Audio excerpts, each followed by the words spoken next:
आप सभी का फिर से स्वागत है और समय हो गया है गुड इवनिंग करने का सभी प्यारे अधिकारियों के साथ। मेरा नाम है सौरभ राजशेखर कुशवाहा, आप प्यार से एसआर के सर कह सकते हैं। और आज से आप सभी की क्लासें शुरू होने वाली है।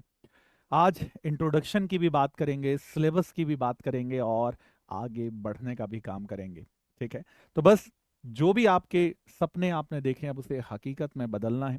और मैं आपके साथ ज्योग्राफी के जितने भी आयाम हैं उन सभी आयामों को लेकर प्रारंभ से लेकर अंत तक लेके चलूंगा। गुड इवनिंग जितने भी प्यारे अधिकारी जुड़ चुके हैं। शुरुआत धीमे धीमे करके आगे बढ़ेंगे। मुझे पूरा विश्वास है कुछ अधिकारियों ने इसमें पहले से पढ़ा होगा, कुछ शून्य से इसे प्रारंभ कर रहे होंगे। तो पर मैं इस मंच से खड़े होकर आपसे यही कहूंगा कि मैं यहाँ जीरो से लेके आपके सफलता तक आपके लिए जितना भी ज्योग्राफी का जो मूल मंत्र है वो पूरा आपके लिए लेकर चलूंगा। Good evening. और बस भरोसा रखिए, खुद पे भरोसा कीजिए। ये जो हम दिल में रखते हैं, तो आप जानते हैं कि पीडब्ल्यू का जब लोगो दिल के ऊपर है तो आप समझ सकते हैं कि इस जगह से खड़े होकर आपके लिए हर वो चीज आपके लिए दी जाएगी जो आपके लिए जरूरी होगी। तो बस क्या करना है, आपको करना यही है कि जो आज से मैं पढ़ाने वाला हूं बस आज ही उसे कंप्लीट करना है। आपको एक टारगेट देता हूं बस मैं, कि जो आज मैं पढ़ाऊंगा वो टॉपिक उतना अगले दिन के लिए नहीं, आज ही उसे आप रेडी करेंगे। केवल एक ही वादा मुझे चाहिए कि आज का आज आपको काम करना है। क्या आप इस वादे को पूरा करने के लिए तैयार हैं? यदि हैं तो केवल वाई लिख दीजिएगा, यस का वाई लिख दीजिएगा। इससे मुझे पता चल जाएगा कि बिल्कुल आज मेरी पहली क्लास है आप सभी के बीच में।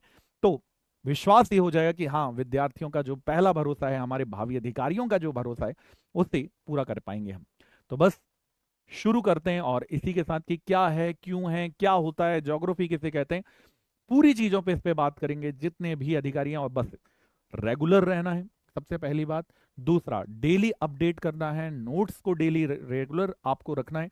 और यदि आप ये कर पाए तो मैं निश्चित रूप में कह सकता हूं, देखिए कि अगली सफलता में जो झंडा लहराएगा ना, वो आपका लहराएगा। तो चलिए शुरुआत करते हैं इसी के साथ कि क्या है। तो सबसे पहले तो प्रीलिम्स की बात करें तो प्री मेंस इंटरव्यू, इतनी तो आपको इसकी जानकारी होगी कि मध्य प्रदेश यदि लोक सेवा आयोग में यदि आपको जाना है तो सबसे पहले प्री, देन मेंस और फिर इंटरव्यू, तीन चरण होते हैं। और इन तीन चरणों को पार करने के बाद ही सफलता अर्थात अधिकारी का जो पद है वो आपको मिल जाता है।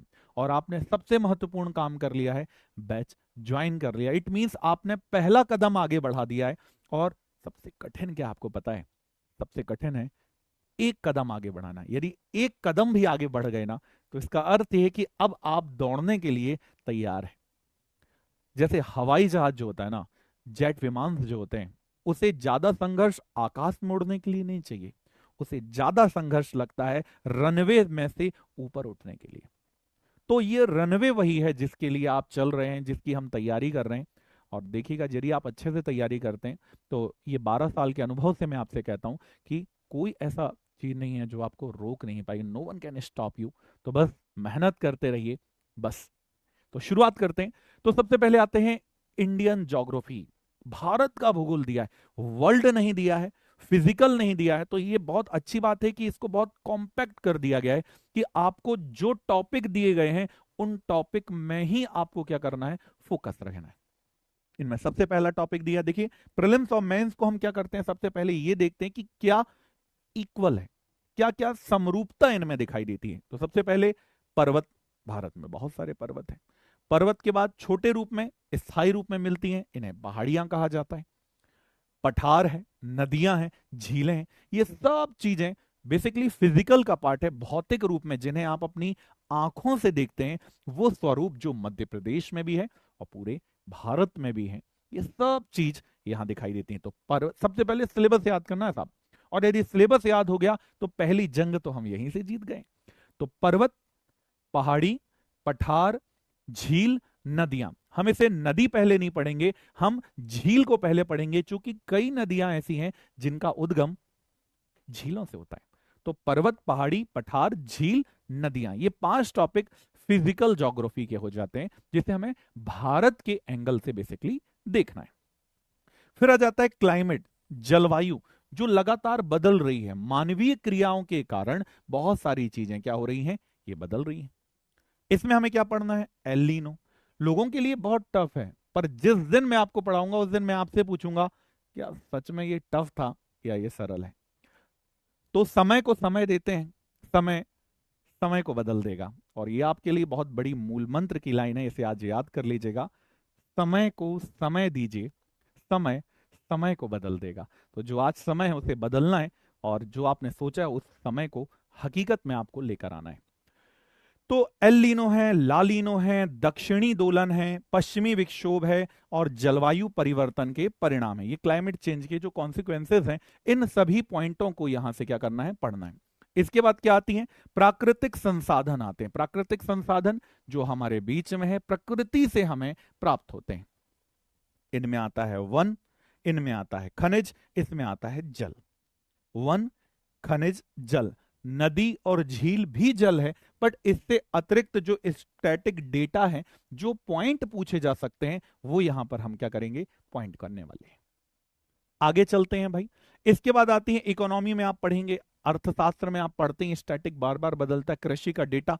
इसमें फसल, खाद्य सुरक्षा, हरित क्रांति, दूसरी हरित क्रांति और उसकी रणनीतियां यहां पर दी हुई हैं। आगे चलते हैं। अभी मैं अपने बारे में बताऊंगा, बिल्कुल रिंकू चिंता नहीं करो कि कौन है, क्या है, कैसे हैं, मैं अपने बारे में बताऊंगा, पर पहले जो आधार है उस पर बात करते हैं। इसके बाद एनर्जी है, ऊर्जा के परंपरागत और गैर परंपरागत स्रोत, ऐसे जिनको आज हम ज्यादा उपयोग करते हैं पर कल भविष्य में नहीं होंगे। और एक ऐसे स्रोत हैं पवन ऊर्जा, सौर ऊर्जा, जो आज हम कम उपयोग करते हैं पर भविष्य में ये बहुत बड़ी मात्रा में निरंतर हमें प्राप्त होंगे। इनके बारे में बात करेंगे। फिर आते हैं प्राकृतिक आपदे, प्राकृतिक जो आपदा आती हैं, डिजास्टर्स आते हैं, कौन सी खतरे हैं, कौन सी आपदा है, और कौन कौन से साइक्लोन हैं। अतिरिक्त हेडिंग दी गई है। इट मींस जब आप पेपर को देखेंगे तो ये टॉपिक पूछेगा ही पूछेगा। क्यों पूछेगा?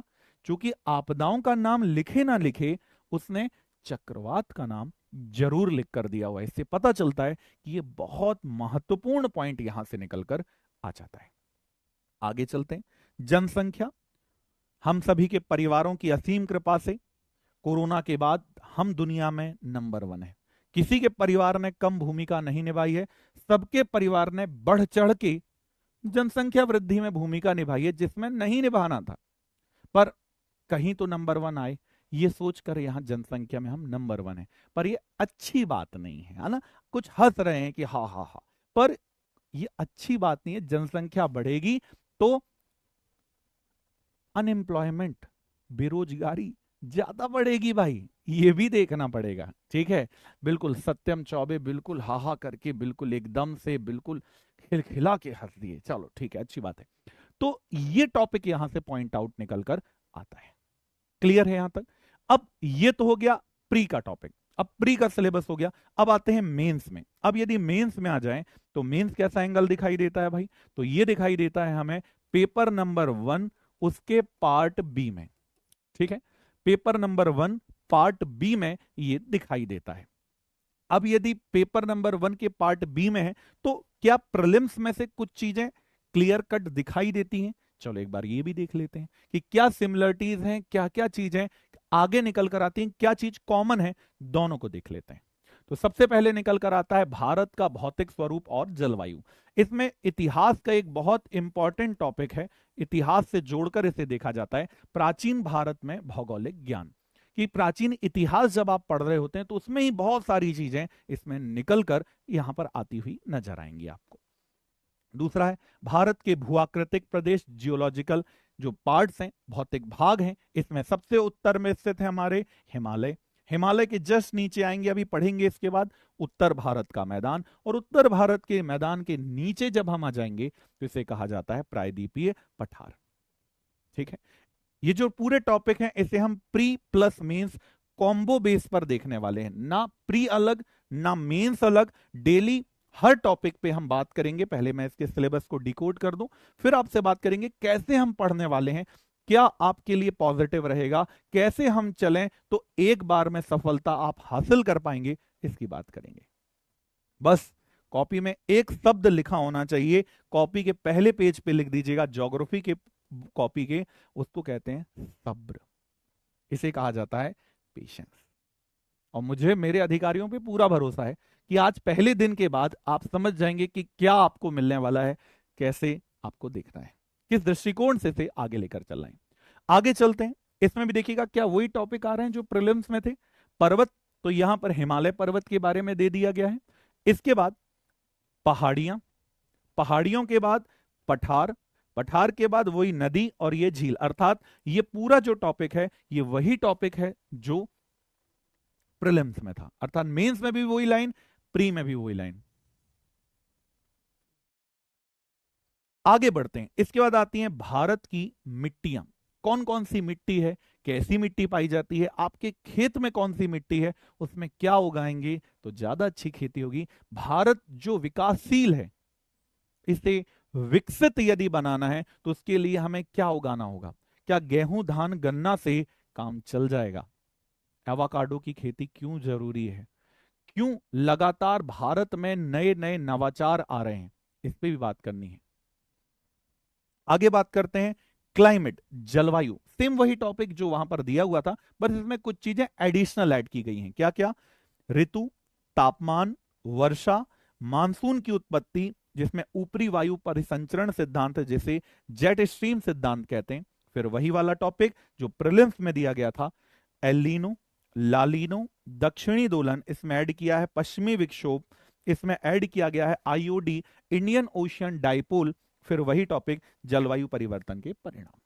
अर्थात कहने का आशय यह है कि सब चीजें घोल घूम कर वही हैं, कान ऐसे पकड़ो या ऐसे घुमा के पकड़ो, कॉन्सेप्ट वही है, बस क्या करना है, फोकस यहां पर अपने को करना है। कमेंट में आपस में बात नहीं करनी है, विचार पहले से नहीं, बोलते हैं ना कि किताब, कोई भी चीज जो सामने है ना उसको सामने देखकर नहीं, उसको एनालाइज करके समझना है, ठीक है। और वैसे मुझे अपने अधिकारियों पे हमेशा भरोसा होता है। अब आते हैं यूनिट 2 में। तो यूनिट 2 क्या कहती है? तो यूनिट 2 कहती है कृषि और जल संसाधन के ऊपर है। एग्रीकल्चर वही जो प्रीलिम्स में दिया गया था, उसी को यहां पर थोड़ा सा एड ऑन कर दिया गया है। कैसे? ये देखिएगा, इकोनॉमी में हम पढ़ते हैं कृषि जिसमें फसल, श्री अन्न, ज्वार बाजरा मक्का कोदो कुटकी, इसके अलावा उनका उत्पादन कहां होता है, उनका वितरण कहां होता है। इट मींस वही चीज जो सेंसस हर बार बदल जाता है। तो जिनको पेपर इस साल देना हो तो जो अभी लेटेस्ट में आंकड़े आए हैं वो उसे याद करेंगे, जिसे 2 साल बाद देना हो वो इन स्टैटिक को छोड़ देंगे, पर विजन वही रहेगा, स्टैटिक डेटा बदल जाएगा। तो मुझे एक बार कमेंट करके ये भी बताइएगा कितने लोगों को 2027 वाला देना है, कितने लोग हैं जो इस साल वाला भी पेपर देने वाले हैं, और कितने हैं जो अगले के अगले साल 2 साल बाद पेपर देने वाले हैं। 226, 27, 28 बताइएगा, इससे पता चलता है कि क्या चल रहा है। फिर आता है, पहले इसकी बात करेंगे, जल। ये वही जल है जो हमारे प्रीलिम फैक्टर में था कि जल संसाधन क्यों, जल को क्यों बचाना जरूरी है, उसका संवर्धन करना क्यों प्रोटेक्शन जरूरी है, क्या वर्षा के जल को स्टोर कर लें तो क्या फायदा होगा, जल का संरक्षण कैसे कर सकते हैं। गांव में देखा होगा छोटी छोटी नदियों के ऊपर रेत की बोरियां रख देते हैं, कई बार सीमेंट के स्ट्रक्चर बना देते हैं, तो क्या ये इसके लिए फायदेमंद होगा, इसकी बात हमको यहां पर करनी है। नदियों को आपस में जोड़ने से क्या फायदे हैं, केन को बेतवा से, बेतवा को केन से क्यों जोड़ा गया, केन के बाढ़ की समस्या और बेतवा में सूखे की समस्या का निजात, क्या यह सफल है। ऐसी और कौन कौन सी नदियां हैं जिसके ऊपर हमें बात करनी है। इट मींस पूरी जानकारियां इस पे हम बात करेंगे। तो जल, राष्ट्रीय जल नीति क्या कहती है, 2000 की नीति क्या कहती है, क्या खेती किसानी आपके घर में होती है, यदि आपके घर में खेती किसानी होती है तो आपको पता होगा कि आपके यहां कौन सी सिंचाई होती है। तो मुझे बताइएगा, ड्रिप वाले डी लिख देना कि हमारे खेतों में ड्रिप सिंचाई होती है सर, टप टप बूंद पानी गिरता है। कुछ के यहां स्प्रिंकलर होती है, फुव्वारा विधि होती है जो पानी ऐसे ऐसे गोल गोल घूम रहा होता है। कुछ के यहां नॉर्मल पुरानी विधि होती है, ओल्ड इरिगेशन मेथड होती है कि दातून करते हुए गए, मोटर को चलाए, पूरे खेत में पानी फैल गया है। तो हमें वही बात करनी है, सिंचाई की कौन कौन सी तकनीक है, टेक्नोलॉजी कौन कौन सी है, कैसे विजन पे बात होगी। सिंचाई के कौन से स्रोत हैं, किसके यहां कुआं है, किसके यहां नहर से सिंचाई होती है, किसके यहां पर तालाब से सिंचाई हो रही है, किसके यहां पर मोटर पंप लगा हुआ है, किसके यहां पर तालाब बना दिए गए हैं। कहने का आशय ये है कि जो आप खेती, जो हमारे बच्चे हैं ना, जो खेती किसानी से आते हैं, उनके लिए यूनिट 2 ब्रह्मास्त्र है। खेती का नॉलेज है तो इकोनॉमी के पार्ट हो गए, खाद्य सुरक्षा, हरित क्रांति, वही वाला जो प्रीलिम्स में दिया गया है, ये इकोनॉमी वाला पार्ट। द्वितीय हरित क्रांति, सतत क्रांति की रणनीति, और इसी से जोड़कर हमारे खेतों में पानी या हमें पानी क्यों बचाना है और कौन सी सिंचाई विधि होती है। तो जितने विद्यार्थी हमारे खेती किसानी से आते हैं उनके लिए यूनिट 2 ब्रह्मास्त्र है। उन्हें केवल एनालाइज करना है, उन्हें समझना है, उन्हें आंसर लिखने की प्रैक्टिस करनी है और बाकी सब यहां पर उनके लिए हो जाएगा। अब चलते हैं यूनिट 3 की ओर। हमें पेड़ों को कटने से बचाना है। तो चलो एक बार ये भी देख लेते हैं कितने अधिकारी हमारे ऐसे, क्योंकि अधिकारी का है तो अधिकारी वाला आपको जलवा भी दिखाना। ऐसा ना लगे कि कर्मचारी बैठे हुए, ऐसा लगे कि डिग्निटी जो मेंटेन हो रही है यहां से मैं खड़े होकर और आप अपने डैशबोर्ड में बैठकर जो आप पढ़ रहे हैं, इसके बीच में अधिकारियों ने एक टीचर से डिग्निटी मेंटेन की है। क्योंकि अधिकारी एक दिन में नहीं बनता, ये एक चरणबद्ध प्रक्रिया है। तो आपके जो कमेंट होते हैं, आपके जो उत्तर होते हैं, उसमें आपकी छायाकृति दिखाई देती है। जैसे मैं तो आपको दिख रहा हूं पर आप मुझे नहीं दिख रहे हैं, वैसे ही एग्जाम में आप नहीं दिख रहे होगे, आपकी कॉपी वहां आपके रूप में दिख रही होगी। तो जैसे मैं अभी देख रहा हूं, गीता है, रिंकू है, राधिका है, मनीषा है, सत्यम है, सुलेखा है, सुनील है, श्याम है, ये मैं चेहरे नहीं जानता, पर मैं ये जानता हूं कि हां ये गीता का कमेंट है।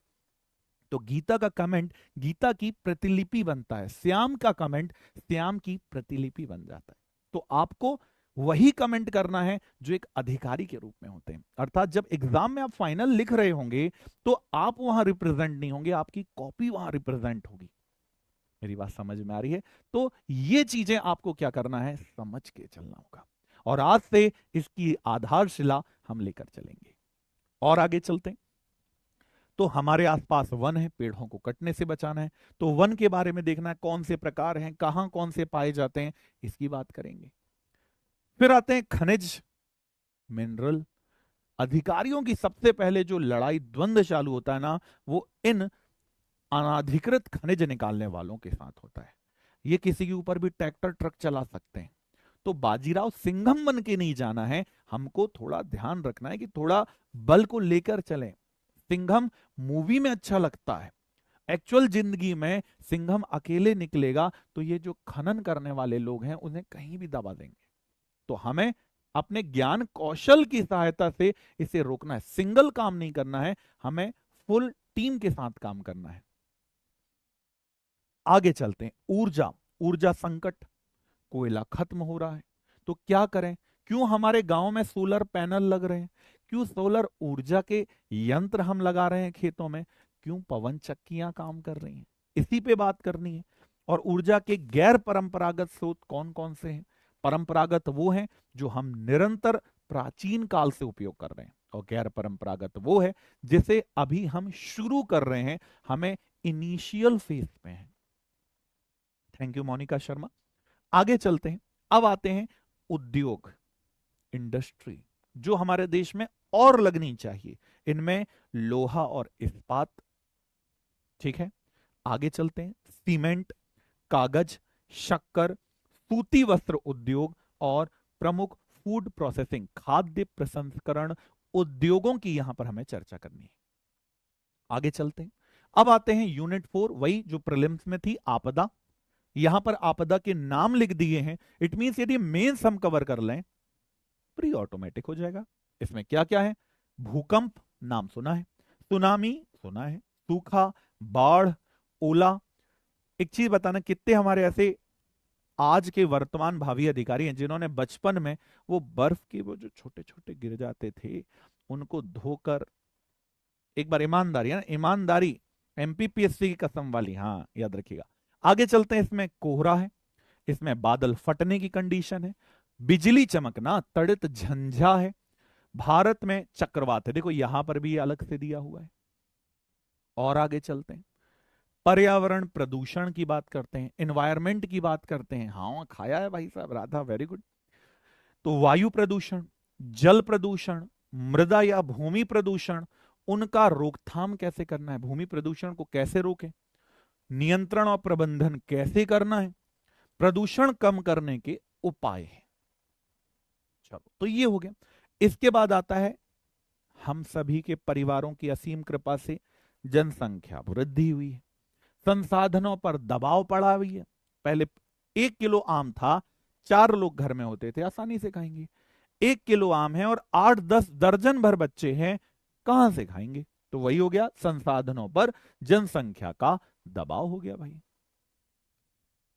और लोग अधिकांश घर छोड़कर आते हैं, चाहे इच्छा हो या ना हो। इसे कहते हैं गांव से शहर की ओर प्रवास। 10th में, 8th में, 12th में आपको एक सर्टिफिकेट मिला होगा, इसे कहा जाता है माइग्रेशन सर्टिफिकेट। तो माइग्रेशन ही क्या है? प्रवास है, चाहे इच्छा हो या ना हो। क्या यहां तक मेरी सभी बातें अधिकारियों को समझ में आ गई? तो आगे चलते हैं। अब आते हैं भूगोल में उन्नत तकनीकें, जो जीआईएस है, जीपीएस है, ये बेसिकली साइंस के इम्पार्ट के रूप में से देखते हैं। तो इस साइंस का आधार है सुदूर संवेदन भौगोलिक सूचना प्रणाली, जिसे जीआईएस कहते हैं। भौगोलिक स्थिति कैसे निकलती है, आजकल खेतों को देखिएगा, जो प्रणालियां हैं, नवीन वैज्ञानिक प्रणालियां हैं, उनकी सहायता से क्या किया जाता है, कंप्लीट किया जाता है। और इनका उपयोग करना है, उपग्रहों के कैसे करके प्रकार हैं उनको देखना है। तो ये इसका मेजर पार्ट है। फिर इसकी जो यूनिट नंबर 5 है, वो कहां का भूगोल है? वो आ जाता है मध्य प्रदेश का भूगोल। तो ये आधार थे, इसमें कौन कहां का है मेजर, मैंने आपको बताया। इकोनॉमी का पार्ट कहां है, साइंस का पार्ट, उपभाग कहां पर आता है। इसके अलावा और मैं आपको एडिशनल क्या पढ़ाने वाला हूं पूरे एमपीपीएससी के सिलेबस में, वो सब चीज मैंने यहां लिख दी है। इको वाला पार्ट इको में बता दिया, साइंस वाला साइंस बता दिया। अब ये मैं साइंस के नहीं, अब मैं जियोग्राफी में क्या और पढ़ाने वाला हूं वो आपको मैं बता देता हूं। तो वैसे पूरा विश्वास है कि आपके पास सिलेबस है। तो इस सिलेबस में यदि आप पेपर नंबर 2 के पार्ट बी में जाएंगे, तो वहां सोशियोलॉजी है। सोशियोलॉजी में यहां पर यदि आप देखेंगे तो यूनिट नंबर 4 है। इस यूनिट नंबर 4 में जो जनसंख्या था, जो हमने पढ़ा था, उसका ये एडिशनल पार्ट है, जनसंख्या वृद्धि वितरण 1901 के बाद क्यों जनसंख्या बढ़ी है, कारण क्या है, उसके प्रभाव क्या है। मैंने वही जनसंख्या वाले टॉपिक को ऐड किया है। इसमें प्रजनन क्षमता, मृत्यु दर, रुग्णता, प्रवास, आयु, ये सब टॉपिक को ऐड किया उन्होंने। इसके अलावा पेपर नंबर 3 की बात करें, इसके पार्ट बी में चले जाएं, तो पार्ट बी की यूनिट नंबर 3 में आपको देखना, यहां पर यूनिट नंबर 3 जो है, इस पेपर नंबर 3 में यदि हम जाएं, तो पेपर नंबर 3 के यहां पर सीधे इकाई नंबर 5 में आ जाएं। इकाई नंबर 5 में आओगे तो जल सुरक्षा और जल संरक्षण के क्षेत्र में किए गए प्रयास, इसको यहां नहीं लेना है। इकाई नंबर 5 में जल सुरक्षा और जल संरक्षण के लिए जो प्रयास किए गए हैं, इसके ऊपर यहां पर देखना है। वहीं पेपर नंबर 4 में यदि आप आएंगे, उसके पार्ट बी में चले जाएं, तो पार्ट बी के यूनिट नंबर 3 में आपदा हमने पढ़ा था, यहां पर ऐड है आपदा प्रबंधन। इट मींस आपदा और आपदा प्रबंधन को हम ज्वाइंट करके देखेंगे, जैसे जनसंख्या और जनसंख्या वृद्धि के परिणामों को हम ऐड करके देखने वाले हैं। क्या ये होलिस्टिक पूरी डेटा क्या प्यारे अधिकारियों को यहां तक आया है? बहुत अच्छी बात है विपिन, यदि आपको ये याद है तो बहुत अच्छी बात है। पर यहां से खड़े होकर मुझे आप जैसे जितने भी 500 प्लस जितने मुझे दिख रहे हैं, इस सभी के ऊपर मुझे देख के चलना है, ठीक है? और यही विश्वास पहले दिन से आखिरी दिन तक आपको रखना है। भरोसा रखिए, मैंने बताया सब्र बहुत इंपॉर्टेंट है। अब मैं अपने बारे में बता देता हूं, जो मैंने आपको पूरी डिटेल की है। मेरा नाम सौरभ राजशेखर कुशवाहा है। इतना लंबा नाम जो आधार कार्ड में भी नहीं आता, इसलिए आप इसे शॉर्ट में एसआर के सर कह सकते हैं। वर्ल्ड ज्योग्राफी सिलेबस में नहीं है, इसलिए हम उसको नहीं पढ़ेंगे। पहले वो पढ़ेंगे जो सिलेबस का भाग है, ठीक है? एक तरफ से शून्य से लेकर, मैंने बेसिक यदि मैं बात करूं तो मैंने बीबीए किया हुआ है, उसमें मैं यूनिवर्सिटी टॉपर के रूप में था उस समय। फिर मैंने एमएसडब्ल्यू किया है। फिर उसके बाद यदि मैं आगे की बात करूं तो नेट जीआरएफ मैंने क्वालिफाई किया है। ज्योग्राफी में ही मैं नेट जीआरएफ क्वालिफाइड हूं। पीएचडी कंटिन्यू चल रही है। तो ये यहां पर आधार है। इसके अलावा पुराने समय में यूपीएससी कई बार दिए हैं। और लगातार आज आपके सामने यहाँ उपस्थित हूँ। लगभग 12 साल हो गए हैं डायरेक्ट इनडायरेक्ट रूप में कि मैं आपके साथ हूँ। तो बस हुंकार भरते हैं, शुरुआत करते हैं और जो समय है इसे सदुपयोग करते हैं। इस पूरे एंगल के दौरान क्या होगा रिंकू, बिल्कुल कौन सी बुक लेनी है, कहां लेनी है, क्यों लेनी है, सब की बात होगी। बट बात वही, सब्र। ठीक है, तो भरोसा रखिएगा, 12 साल से आज तक ऐसा कोई विद्यार्थी नहीं है। आप खोलकर यूट्यूब को देख लीजिए, एसआर के सर कहाँ हैं, कैसे हैं, क्या पढ़ाते हैं, आपके पास उपस्थित हो जाएगा। बस फिर भी मैं वो कहूंगा कि मेरे या किसी भी टीचर के पढ़ाने से विद्यार्थी सिलेक्ट नहीं होता। सिलेक्ट विद्यार्थी खुद की मेहनत से होता है। हम नेविगेशन है, हम आपको ये बोल सकते हैं कि लेफ्ट चलना है, राइट चलना है, सीधे चलना है, बट आप चलते हैं कि नहीं चलते हैं उसको आप पे डिपेंड करता है। तो भूगोल को यहां से लेकर आखिरी क्लास तक इंटरेस्टिंग बनाने की जिम्मेदारी मेरी है और आपका काम है ऑन टाइम उपस्थित होना। हम जैसे कोई भी टॉपिक कंप्लीट होगा उस टॉपिक के हम एमसीक्यूज करेंगे, हम उस टॉपिक के एमसीक्यू करेंगे और डेली हम कोशिश करेंगे कि यदि कोई मेंस का क्वेश्चन आ जाता है तो उस दिन का जो सबसे इंपॉर्टेंट क्वेश्चन है उसे मैं आपको आंसर राइटिंग के लिए लिखने को लाइव दूं, तो आप उसे लाइव लिखेंगे। तो क्या ये दो टारगेट के लिए भी ये एडिशनल है भाई साहब, तो दबाव बनेगा। दबाव के लिए क्या आप कोई भी टॉपिक जो प्री का है वो कंप्लीट होने पर हम एमसीक्यू की बात करेंगे और हर दिन यदि वो टॉपिक मेंस का है और उसमें यदि कोई बहुत महत्वपूर्ण क्वेश्चन है, यदि दो बहुत महत्वपूर्ण होंगे तो दो लिखने मिलेंगे, नहीं तो डेली एक क्वेश्चन तो मिलेगा ही मिलेगा। तो क्या आप इस एडिशनल चीज के लिए दबाव प्रेशर झेलने के लिए और आपके लिए ही लाभकारी है, क्या इसे ईमानदारी से आप करने के लिए रेडी हैं? यस तभी लिखना, क्योंकि ये स्क्रीनशॉट में सेव करूंगा भाई, कि बाद में कोई बोले सर नहीं बन रहा। मेहनत मैं कराऊंगा, सहयोग मैं दूंगा, बिल्कुल वैसे ही जैसे बचपन में आपको साइकिल सिखाने वाले ने पीछे पकड़ के आपको साइकिल सिखाई थी। तो मैं यहां पर देख पा रहा हूं कि एक के बाद एक अधिकारियों में वो जुनून कि सर कई दिनों से क्लास नहीं लगी है और अब क्लास लग गई है, तो हम खुश हैं। ये दिखता है, ये प्रतिबिंब हमें दिखाई देता है। हिंदी मीडियम में आपको प्रॉपर मैं जानकारी दूंगा, डिस्प्ले में चाहे बायलिंगुअल लिखा हो, ये उन विद्यार्थियों के लिए भी लाभप्रद हो जाएगा जो इंग्लिश टाइप के हो गए, 12th तक हिंदी के थे, उसके बाद इंग्लिश के। बट मेरी ऊपर मैं पूर्ण रूप से हिंदी पे आपसे बात करूंगा, हिंदी भाषी आधार पर आपको आंसर राइटिंग लिखवाने की प्रैक्टिस कराऊंगा, हर वो चीज जो आपके लिए जरूरी है वो बात करेंगे। तो क्या यहां तक की सभी चीजें अधिकारियों को समझ में आ गई है? तो बिल्कुल यस की उत्तर यहां पर से मैं देख पा रहा हूं कि अधिकारी बड़े खुश नजर आ रहे हैं। तो चलते हैं, शुरुआत करते हैं और आगे बढ़ने का आधार देखते हैं। तो आज से जहां से भूगोल बनना चाहिए मैं वहां से इसकी आपसे बात करके रेडी करता हूं। कहां से भूगोल आता है, आपको बनता है बहुत अच्छी बात है, नहीं बनता तो वो आपके लिए। आपको बनता है तो थोड़ा पेशेंस रखना होगा, मैं से गति तेज करके वहां तक लेके आऊंगा जहां तक प्रीलिम्स का आधार है। बट डेली रहना है, इसका भरोसा रखिएगा। ठीक है, चलो यस के आंसर आ गए हैं तो शुरुआत करते हैं सबसे पहले अक्षांश रेखाओं से।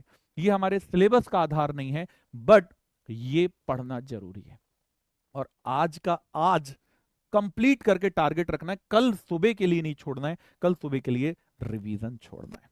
और लास्ट में आपसे मैं कमेंट में पूछूंगा कि आज की क्लास कैसी रही, बट जुड़िए और शुरू करते हैं। आपको नोट्स यहां पर मैं डिस्प्ले में लिखकर भी दूंगा ताकि हम समय को बचाएं और जो समय हमने बचाया है इसका उपयोग मैं आपको स्किल डेवलप करने के लिए करूंगा। ठीक है,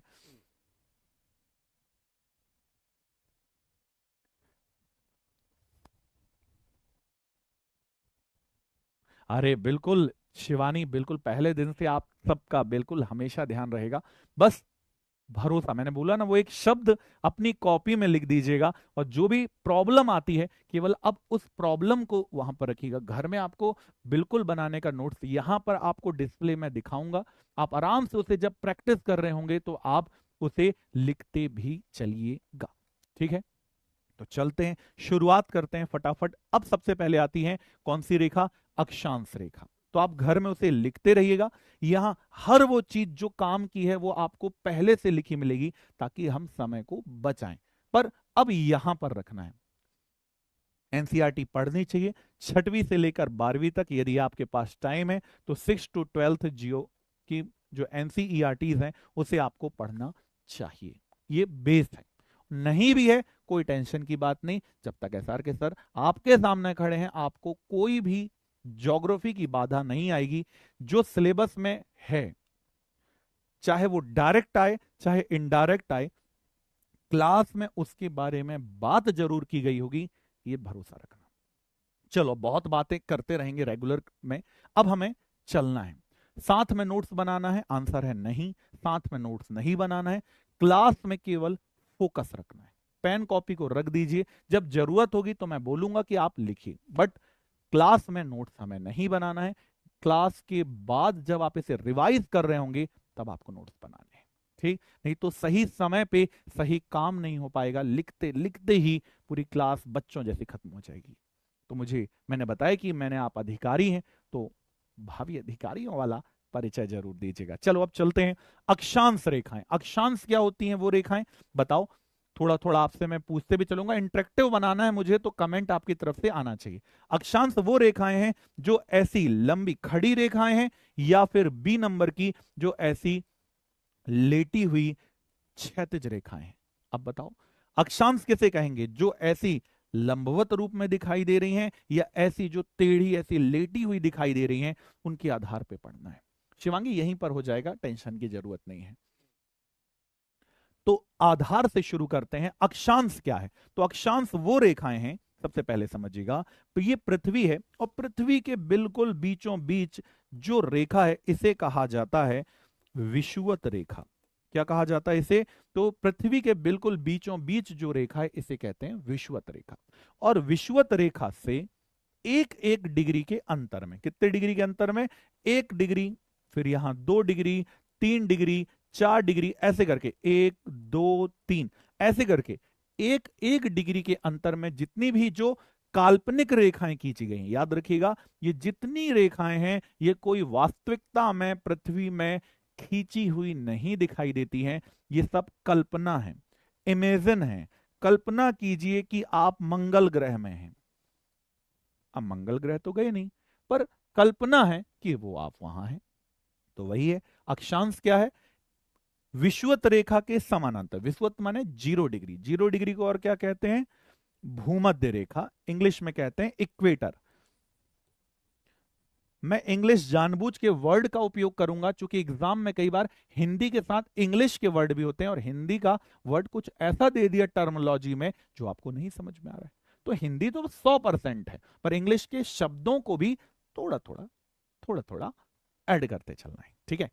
तो विषुवत रेखा के समानांतर कितने डिग्री के अंतर में? एक एक डिग्री के अंतर में जितनी भी काल्पनिक रेखाएं, जितनी भी इमेजिनरी लाइन खींची गई हैं, इन सभी रेखाओं को क्या कहा जाता है? इक्वेटर, या इसे विषुवत रेखा कहा जाता है। अब विषुवत रेखा जो खींची गई है इससे एक एक डिग्री, 1 2 3 4 5 6 7 ऐसे करके खींचते खींचते करके यदि ऊपर तक जाएं तो आपने देखा होगा ये कितने डिग्री का एंगल है? तो इसे कहते हैं 90 डिग्री का एंगल है। यदि ये 0 है तो ये 90 डिग्री है। यदि इसे सीधा कर दें तो ये लाइन जो हो जाएगी ये कितने डिग्री की हो जाएगी? 180 डिग्री की हो जाएगी। 180 ऊपर, 180 से नीचे, तो कितने डिग्री हो गए? 360। और 360 का मतलब क्या होता है? यहां से शुरू किए और ऐसे घूम के यदि फिर वापस वहीं पर खड़े हो गए तो इसे 360 कहते हैं।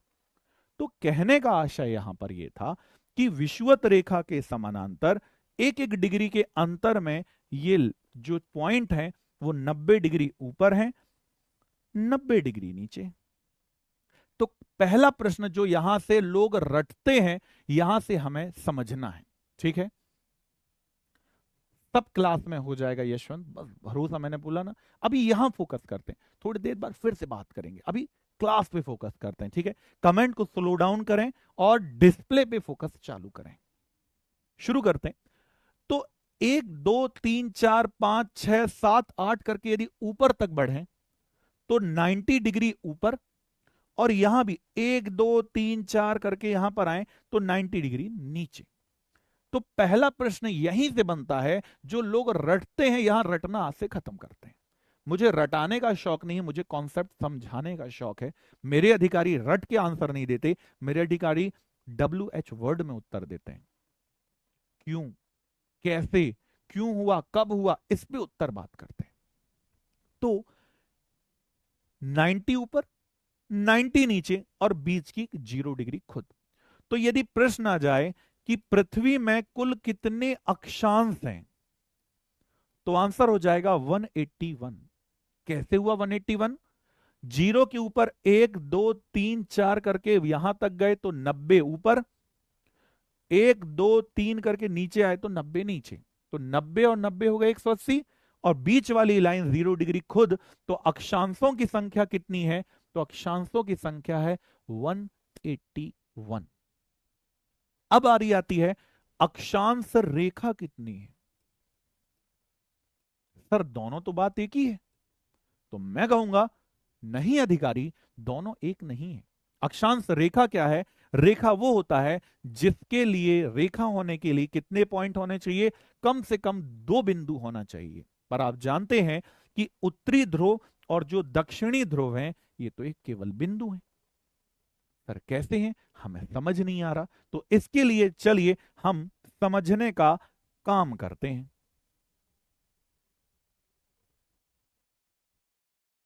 कि कैसे करके ये बिंदु हैं। सर थोड़ा समझा देते तो बड़ा अच्छा हो जाता, हमें थोड़ा पॉइंट समझ में नहीं आ रहा है। तो चलिए एक बार दिखा देते हैं कि अधिकारियों को कि क्या पॉइंट है और कैसे ये दिखाई देता है। तो ये है हमारी पृथ्वी, ये हमारी पृथ्वी है। ये पृथ्वी ऐसे पश्चिम से पूर्व की ओर मूव करती है, ऐसे पश्चिम से पूर्व की ओर ये क्या करती है? घूर्णन करती है, रोज घूमती रहती है। अब जब घूर्णन कर रही है तो देखो, ये है इक्वेटर, ये दिख रही है इक्वेटर माने 0 डिग्री। 0 डिग्री के ऊपर ये है ट्रॉपिक ऑफ कैंसर, इसे कर्क रेखा कहते हैं। ये है ट्रॉपिक ऑफ कैप्रिकॉन, इसे मकर रेखा कहते हैं। इट मींस 23.5, बचपन वाली चीज है, जैसे लिखाने की जरूरत है, इसे समझना है और रिवाइज करना है। 23.5 डिग्री उत्तर में कर्क है, 23.5 डिग्री दक्षिण में मकर रेखा है, 66.5 उत्तर में ये आर्कटिक रेखा है, और 66.5 डिग्री में अंटार्कटिक रेखा है। और आगे चलते हैं, ये है 90 डिग्री उत्तर में, देखो उत्तरी ध्रुव एक पॉइंट है, और वहीं पर 90 डिग्री दक्षिण में यदि हम चले जाएं, ये वाले पॉइंट में थोड़ा यहां ऐसे एंगल कर देते हैं, तो यहां ये लिखा हुआ है, यहां पर भी सिंगल एक पॉइंट है, इसे कहते हैं दक्षिणी ध्रुव। तो उत्तरी ध्रुव और दक्षिणी ध्रुव तो एक पॉइंट है, और रेखा होने के लिए 2 बिंदु चाहिए होते हैं। तो इससे समझ में ये आया कि यहां से लेकर, एक से लेकर यहां तक जाएं तो 89 डिग्री तक रेखा है, और यहां एक से लेकर यहां 89 नंबर तक आए तो रेखा है। 90 वाला पॉइंट हो गया, तो 89, 89 और ये खुद एक रेखा, तो कितनी हो गई? जोड़ लीजिए तो आंसर हो जाएगा 179। सीधी बात है, उत्तरी ध्रुव और दक्षिणी ध्रुव को इससे घटा दो, आंसर हो गया 179। तो पहला ही क्वेश्चन जिसमें लोग फंस जाते हैं कि अक्षांशों की संख्या कितनी है और अक्षांश रेखा कितनी है। अब क्लियर हो गया? यदि क्लियर हो गया है तो एक बार यस लिख दो फटाक से। चलते हैं आगे की ओर। अगला क्वेश्चन पूछता हूं, रेखा कब कहेंगे और सर्किल कब कहेंगे? वो एक शब्द है कि अक्षांश रेखा किसे कहा जाता है और अक्षांश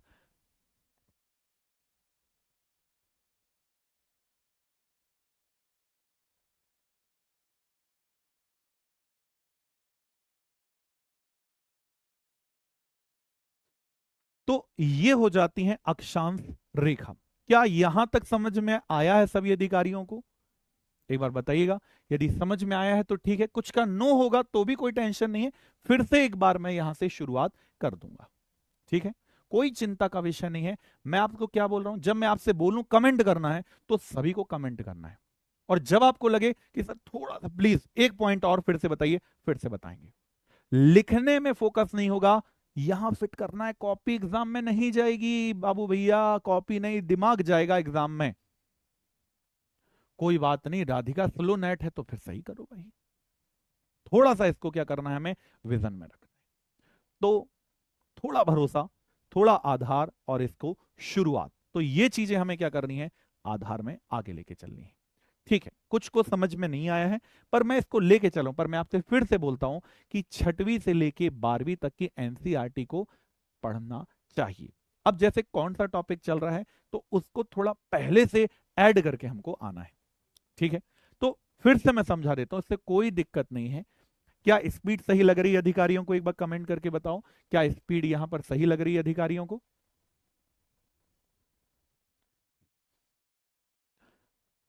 धीरे धीरे करके रनवे में हम इसे क्या करेंगे, तेज करेंगे, इसे और आगे बढ़ाने का प्रयास हम करेंगे। पर इसे क्या करना है, थोड़ा सा हमको विजन लेके चलना है। एक बार बिल्कुल बता देते हैं, कोई इसमें चिंता का विषय नहीं, पर इससे पता चलता है कि अधिकांश अधिकारी जो हैं वो एक्टिव हैं, यहां पर प्रॉपर एक्टिव नजर आ रहे हैं। मैं फिर से इसको बता देता हूं, इसकी डिटेलिंग भी करेंगे, कमेंट भी प्रॉपर लेंगे, बट मैंने बताया ना, जब पढ़ रहे होंगे तो डिस्प्ले पे फोकस। जब मैं आपसे बोलूंगा कि कमेंट करो तो फिर कमेंटों की ये बौछार हमारे अधिकारियों, मैंने देखा कि 99% अधिकारियों का आंसर यस में है। तो चलो कोई टेंशन नहीं है, फिर से इसे एक बार मैं समझा देता हूं।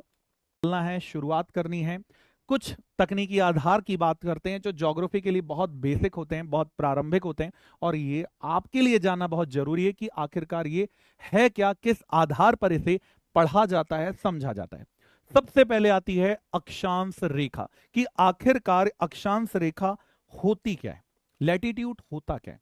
तो शुरुआत से इसे देखिएगा, आप इसे समझिएगा, आप कोई टेंशन नहीं है, बस अपने आप को भरोसा रखिएगा और पेशेंस के साथ इसे समझने की कोशिश कीजिएगा। तो अक्षांश रेखाएं क्या होती हैं, तो सबसे पहले समझिए, पृथ्वी पर कैसे रूप में, क्षैतिज रूप में, समझ पा रहे हैं, हॉरिजॉन्टल रूप में, क्षैतिज रूप में जो काल्पनिक रेखाएं होती हैं, इन काल्पनिक रेखाओं को क्या कहा जाता है, अक्षांश कहते हैं। तो क्वेश्चन यहीं से निकल कर आता है कि ये जो अक्षांश रेखाएं हैं वो क्या है, अक्षांश क्या है, अक्षांश रेखा क्या होती हैं, और इससे जितने प्रश्न एग्जाम में बन सकते हैं इनके आधार पर हम चर्चा करते हैं। तो अक्षांश रेखाएं क्या है, तो पृथ्वी पर जो मध्य से गुजरने वाली जो क्षैतिज रेखा है, इसे 0 डिग्री, इसे भूमध्य रेखा, या इसे ही क्या कहा जाता है, तो इसे विषुवत रेखा के नाम से जाना जाता है। तो इस विषुवत रेखा में, या इस विषुवत रेखा के समानांतर, समानांतर से आशय पैरेलल, इस विषुवत रेखा के समानांतर कितने कितने डिग्री के अंतर में, 1-1 डिग्री के अंतर में, चाहे उत्तर में हो या दक्षिण में। तो पृथ्वी में विषुवत रेखा के समानांतर 1-1 डिग्री के अंतर से खींची गई जो काल्पनिक रेखाएं हैं, उन रेखाओं को अक्षांश कहा जाता है या अक्षांश रेखा कहा जाता है। अब अक्षांश और अक्षांश रेखाओं की संख्या में अंतर क्यों है, सबसे पहला प्रश्न यहीं से निकल कर आता है कि सर अक्षांश और अक्षांश रेखा में ये 2 अंक का डिफरेंस कहां से आता है। तो फिर से इसे समझते हैं। विषुवत रेखा में 1-1 डिग्री का अंतर लिया गया है, और जो समानांतर काल्पनिक रेखाओं का निर्धारण किया गया है, कैसे समझिएगा, 0 डिग्री से यदि हम ऊपर जा रहे हैं, 1 2 3 4 करके ऊपर जाएं, तो कितने डिग्री उत्तर तक, तो 90 डिग्री उत्तर तक जाएं, और यहां पर 1 2 3 4 करके 90 डिग्री साउथ तक, दक्षिण तक आए, तब इसके आधार की बात की जाती है। तो कहने का आशय यहां पर यह है कि विषुवत रेखा के समानांतर 1-1 डिग्री में जो काल्पनिक रेखा खींची गई उसे अक्षांश कहते हैं। अब अक्षांशों की संख्या कितनी है, सबसे पहला पॉइंट यहीं से निकल कर आता है कि अक्षांश कितनी है, तो निकालते हैं। 1 2 3 4 करके यहां से ऊपर जाएं तो 90 ऊपर, 90 उत्तरी गोलार्ध में, और 0 डिग्री के नीचे वाला दक्षिणी गोलार्ध, यहां से गए तो 90, तो कितने हो गए, 90 उत्तरी गोलार्ध में, 90 दक्षिणी गोलार्ध में, और खुद कौन सी, 0 डिग्री।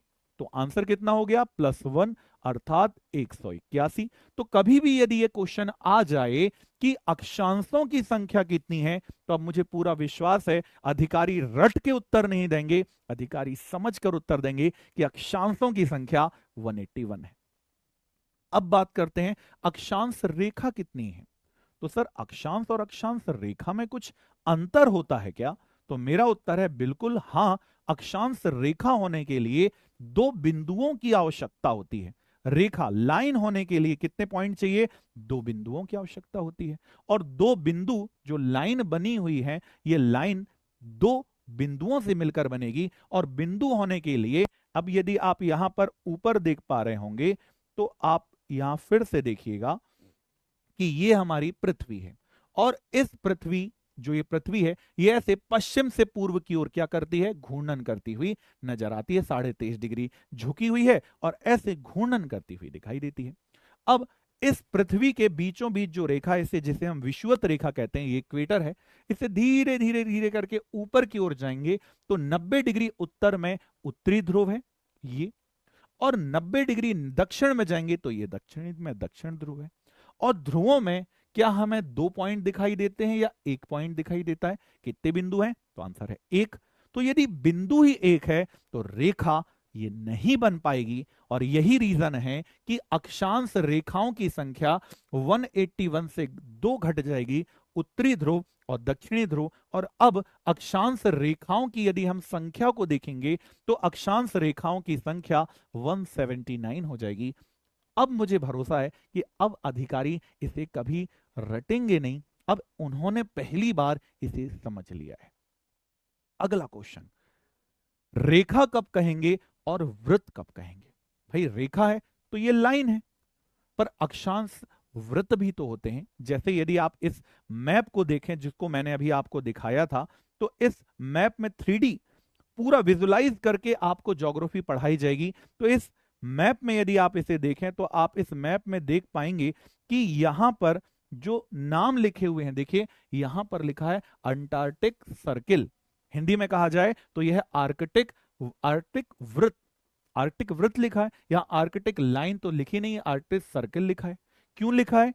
इसका रीजन समझिएगा। इसका कारण है कि जब हम ग्लोब में देखते हैं, ग्लोब में, तो ग्लोब में रेखा का शब्द का उपयोग नहीं होता, वहां पर ग्लोब में सर्किल का उपयोग होता है, वृत्त शब्द का उपयोग होता है। वहीं पर जब इसे हम मानचित्र में देखते हैं, मान लेते हैं कि ये एक प्रिंट है, ये एक पेज है, इस पेज में यहां से शुरू होके यहां पर ये खत्म हो जाती है। अर्थात एक पॉइंट ये है, दूसरा पॉइंट यहां पर ये दिखाई देता है। तो यदि 2 पॉइंट होंगे तो ये क्या बनेगी? रेखा। इट मींस मानचित्र में देखेंगे तो रेखा शब्द का उपयोग होगा, और जब हम ग्लोब की बात करेंगे, जो पृथ्वी का जो नमूना है, उस नमूने को जब हम देख रहे होंगे तब उसमें हम वृत्त शब्द का उपयोग करेंगे। अब मुझे पूरा विश्वास है कि ये दोनों पॉइंट भी आपको क्लियर हो गए होंगे कि अक्षांश की संख्या हो गई 181, अक्षांश रेखा हो गई 179। अब अगला आता है कि कौन कौन से प्रमुख अक्षांश पृथ्वी पर उपस्थित हैं, उसे देख लेते हैं। तो पृथ्वी के बिल्कुल बीचों बीच जो रेखा है, इसे क्या कहा जाता है? तो इसे कहते हैं भूमध्य रेखा, या इसे ही कहा जाता है विषुवत रेखा। वहीं पर यदि हम 23.5 डिग्री उत्तर में चले जाएं, 23.5 नॉर्थ उत्तर में चले जाएं, तो यहां पर जो रेखा है, इस रेखा को कहा जाता है कर्क रेखा। ग्लोब में देखते तो यहां पर ट्रॉपिक ऑफ कैंसर सर्किल लिखते। वहीं पर 23.5 डिग्री दक्षिण में यदि हम चले जाएं तो यहां पर जो रेखा है, बचपन से 6वीं क्लास में पढ़ा होगा, इसे कहते हैं मकर रेखा।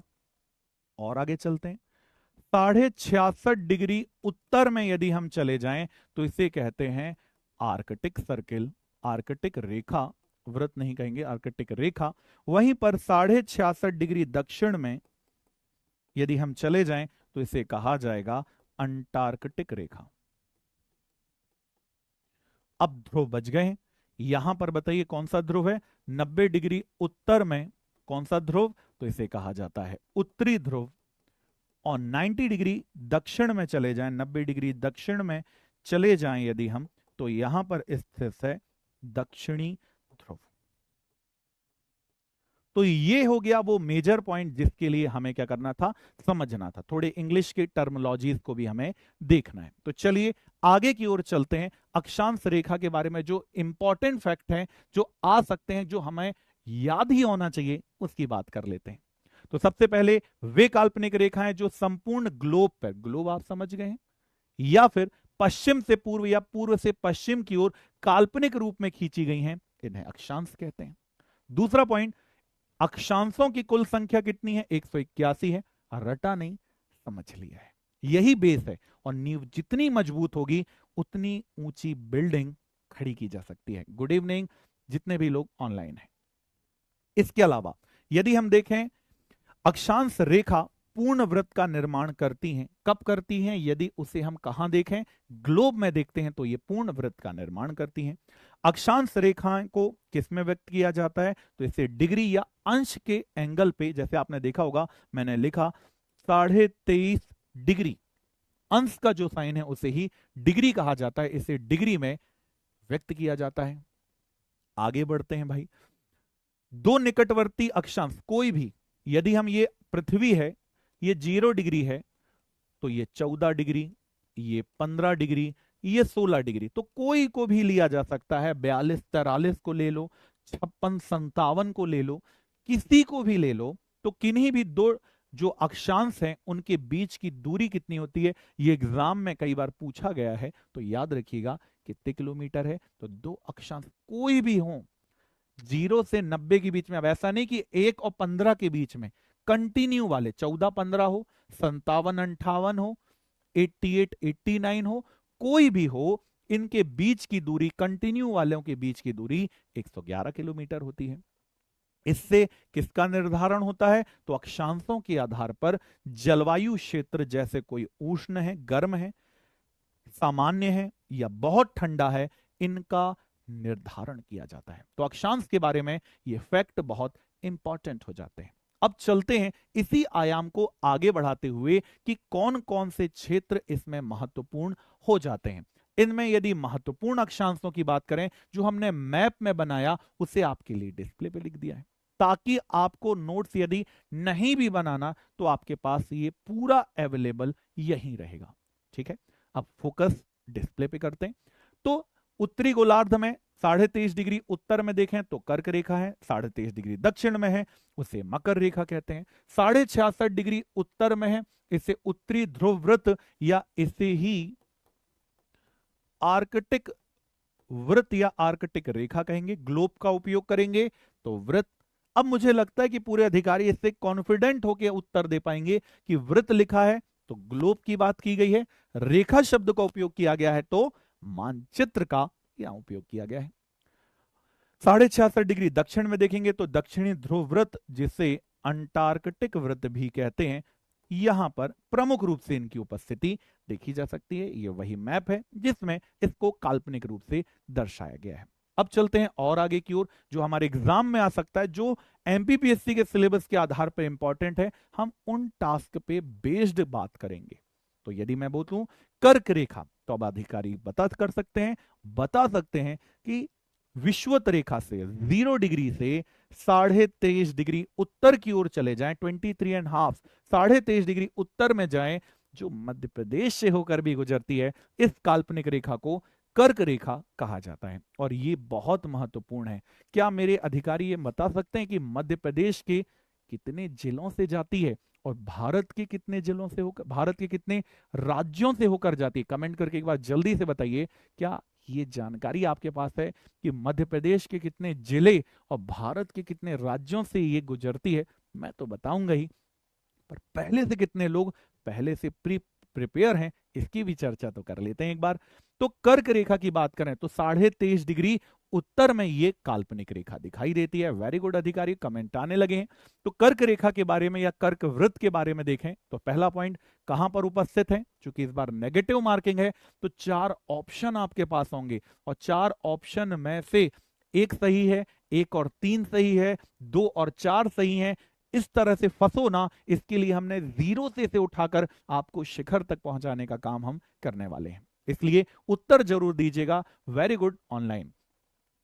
तो 23.5 डिग्री उत्तर में ये कोणीय दूरी पर स्थित है। इसे इंग्लिश में ट्रॉपिक ऑफ कैंसर, हिंदी में कर्क रेखा कहा जाता है। ये कैसी रेखा है? तो वास्तविकता में नहीं है, ये इमेजिन की गई है, काल्पनिक रूप से की गई है। अभी तो हम इसे पढ़ेंगे।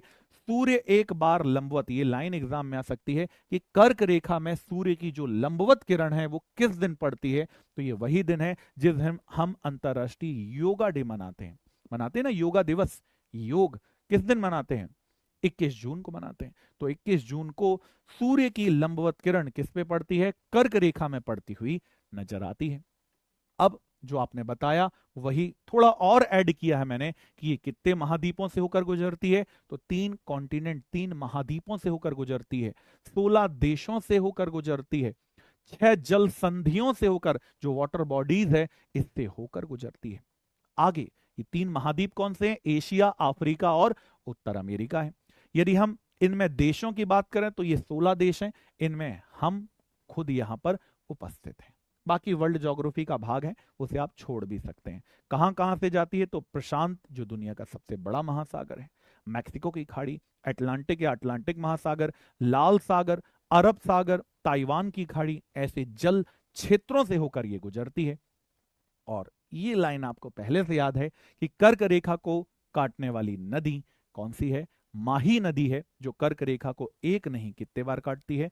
2 बार काटती है। तो कुछ फैक्टों को हमें ऐड ऑन करना पड़ेगा, ये याद रखिएगा।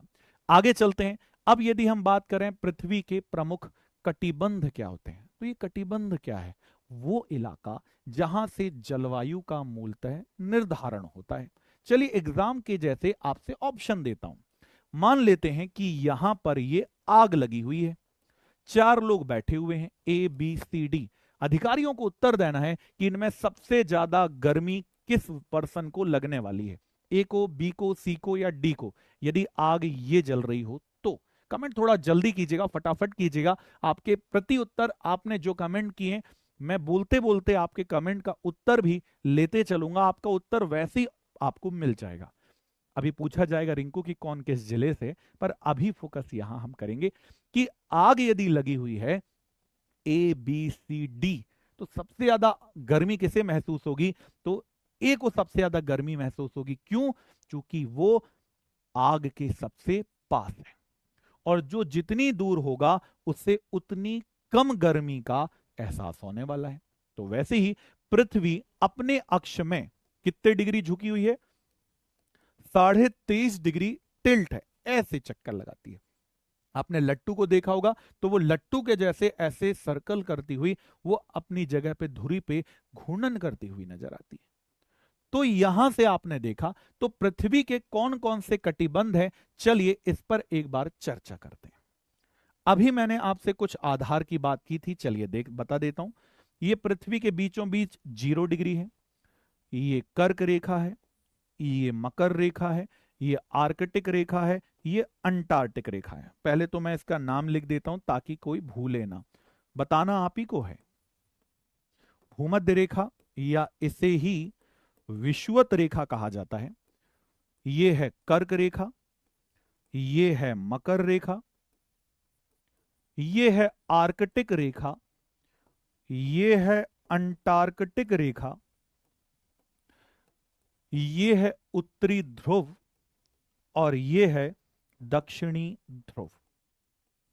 तो इनमें से ये जो कर्क से मकर के बीच का इलाका जहां मैंने टिक लगाया है, ये वही ए नाम का इलाका है जहां सबसे ज्यादा गर्मी पड़ती है।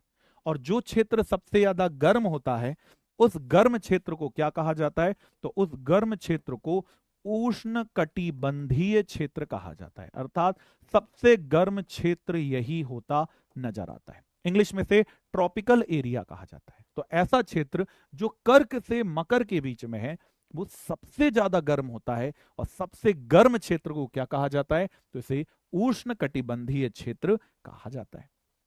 तो सर सबसे ठंडा क्षेत्र कौन सा हो जाएगा? जो सबसे दूर होगा। और सबसे ज्यादा दूर क्षेत्र कहां से कहां तक? आर्कटिक से उत्तरी ध्रुव और अंटार्कटिक से दक्षिणी ध्रुव के बीच में। तो ये यदि सबसे गर्म है तो ये सबसे ज्यादा ठंडा हो जाएगा। इसलिए इसे कौन सा कटिबंध कहते हैं? तो इसे शीत कटिबंध कहा जाता है। इंग्लिश में से पोलर रीजन कहते हैं। ये ट्रॉपिकल है, बट हमें हिंदी भाषा में यदि हम देखें तो इसे उष्ण कटिबंधीय क्षेत्र कहेंगे, इसे शीत कटिबंध क्षेत्र कहेंगे। अब आते हैं बीच की बारी, जो कर्क से आर्कटिक, मकर से अंटार्कटिक के बीच में है। अब ये जो बीच का क्षेत्र है, ये ना तो ज्यादा गर्म है ना ही ज्यादा ठंडा है। अब यदि ज्यादा गर्म नहीं है, ज्यादा ठंडा नहीं है, इट मींस कैसा है? सुहावना है।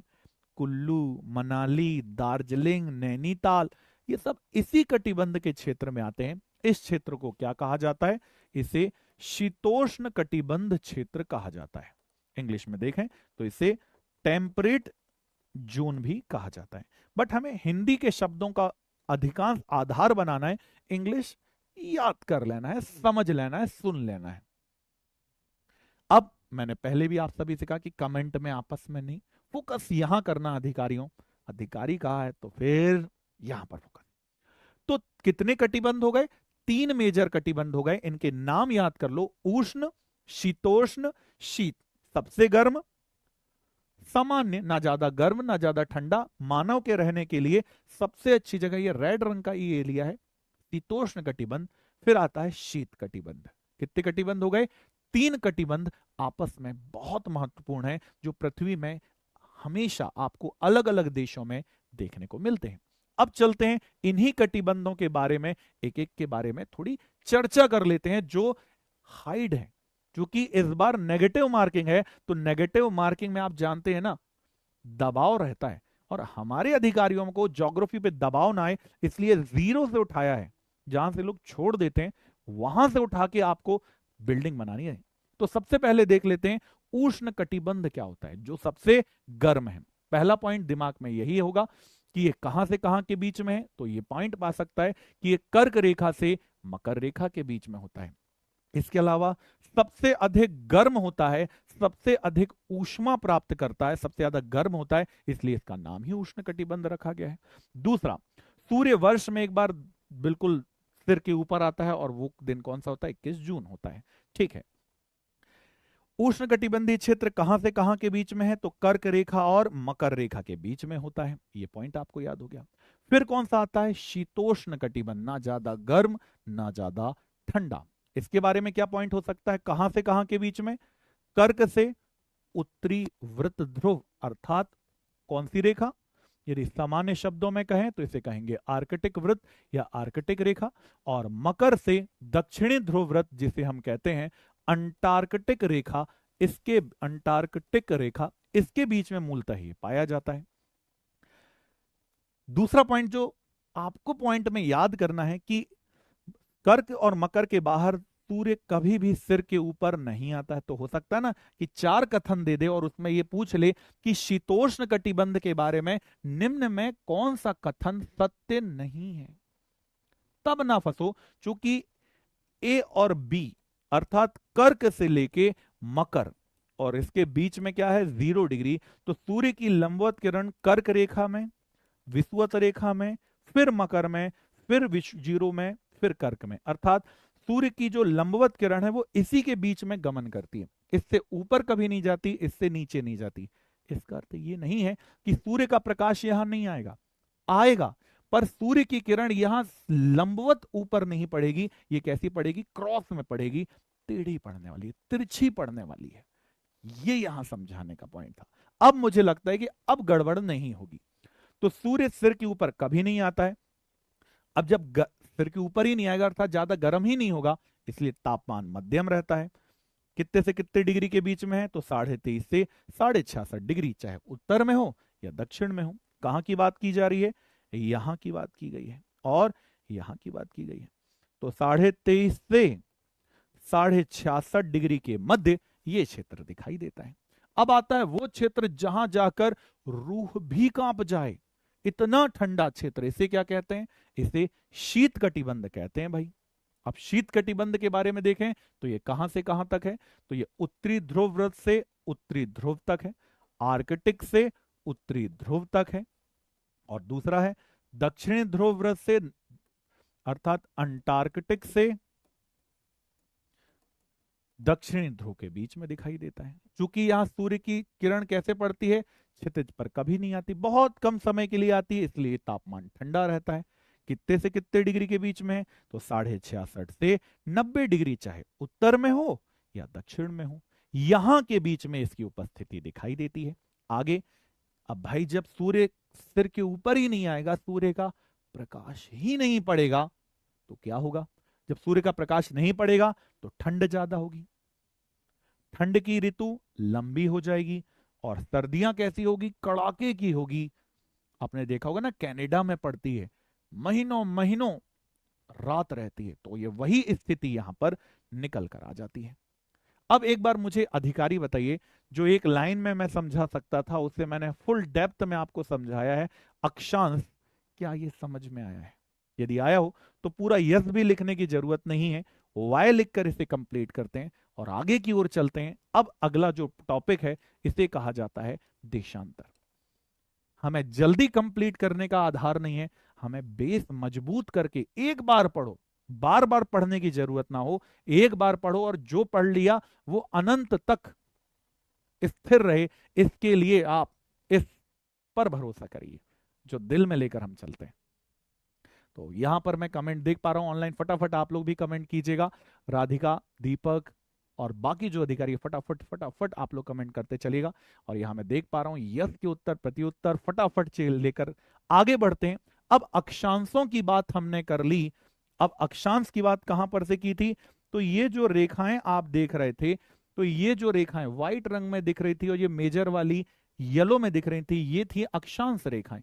अब अक्षांश रेखाओं के बारे बाद अब बारी है देशांतरों की। तो देशांतर क्या होता है?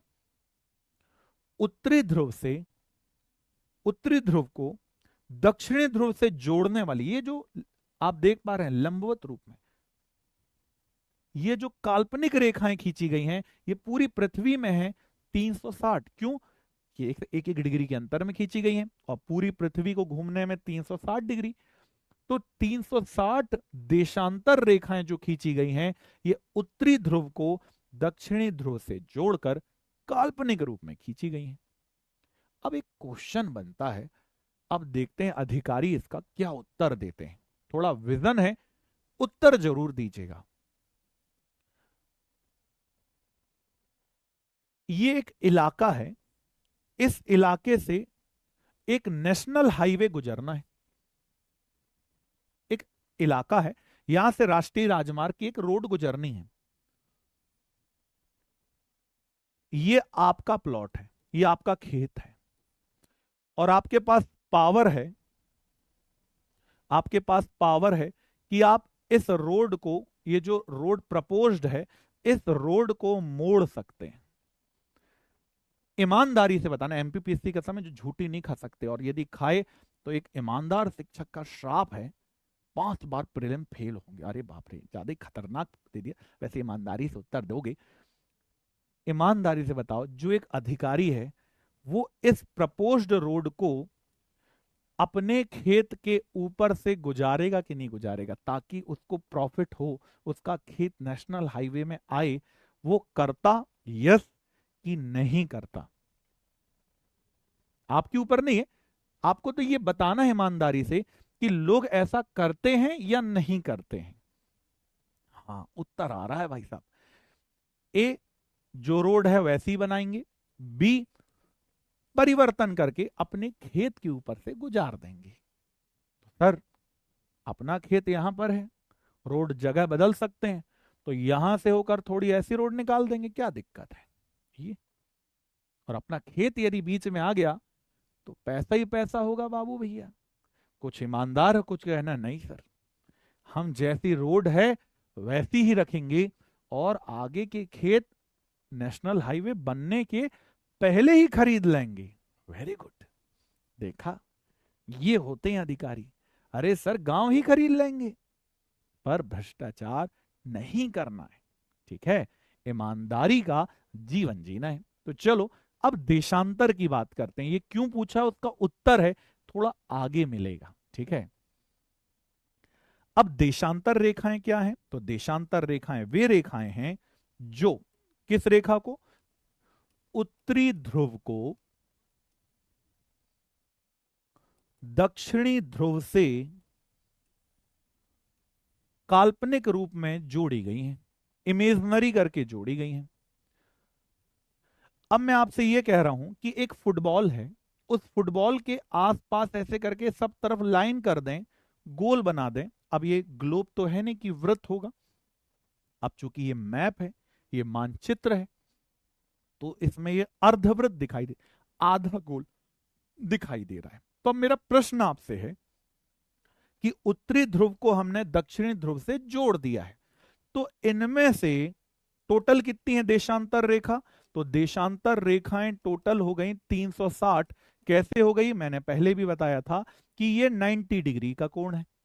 यदि इसे सीधे कर दें तो ये कितने डिग्री हो गए? पूरा 180 डिग्री। तो 180 ऊपर और 180 नीचे, तो टोटल कितने हो गए? 360 डिग्री। तो देशांतर की संख्या कुल कितनी है? यदि कभी कोई पूछ ले तो आपको पता होना चाहिए कि देशांतर की कुल संख्या यदि कोई है तो कितनी है? 360।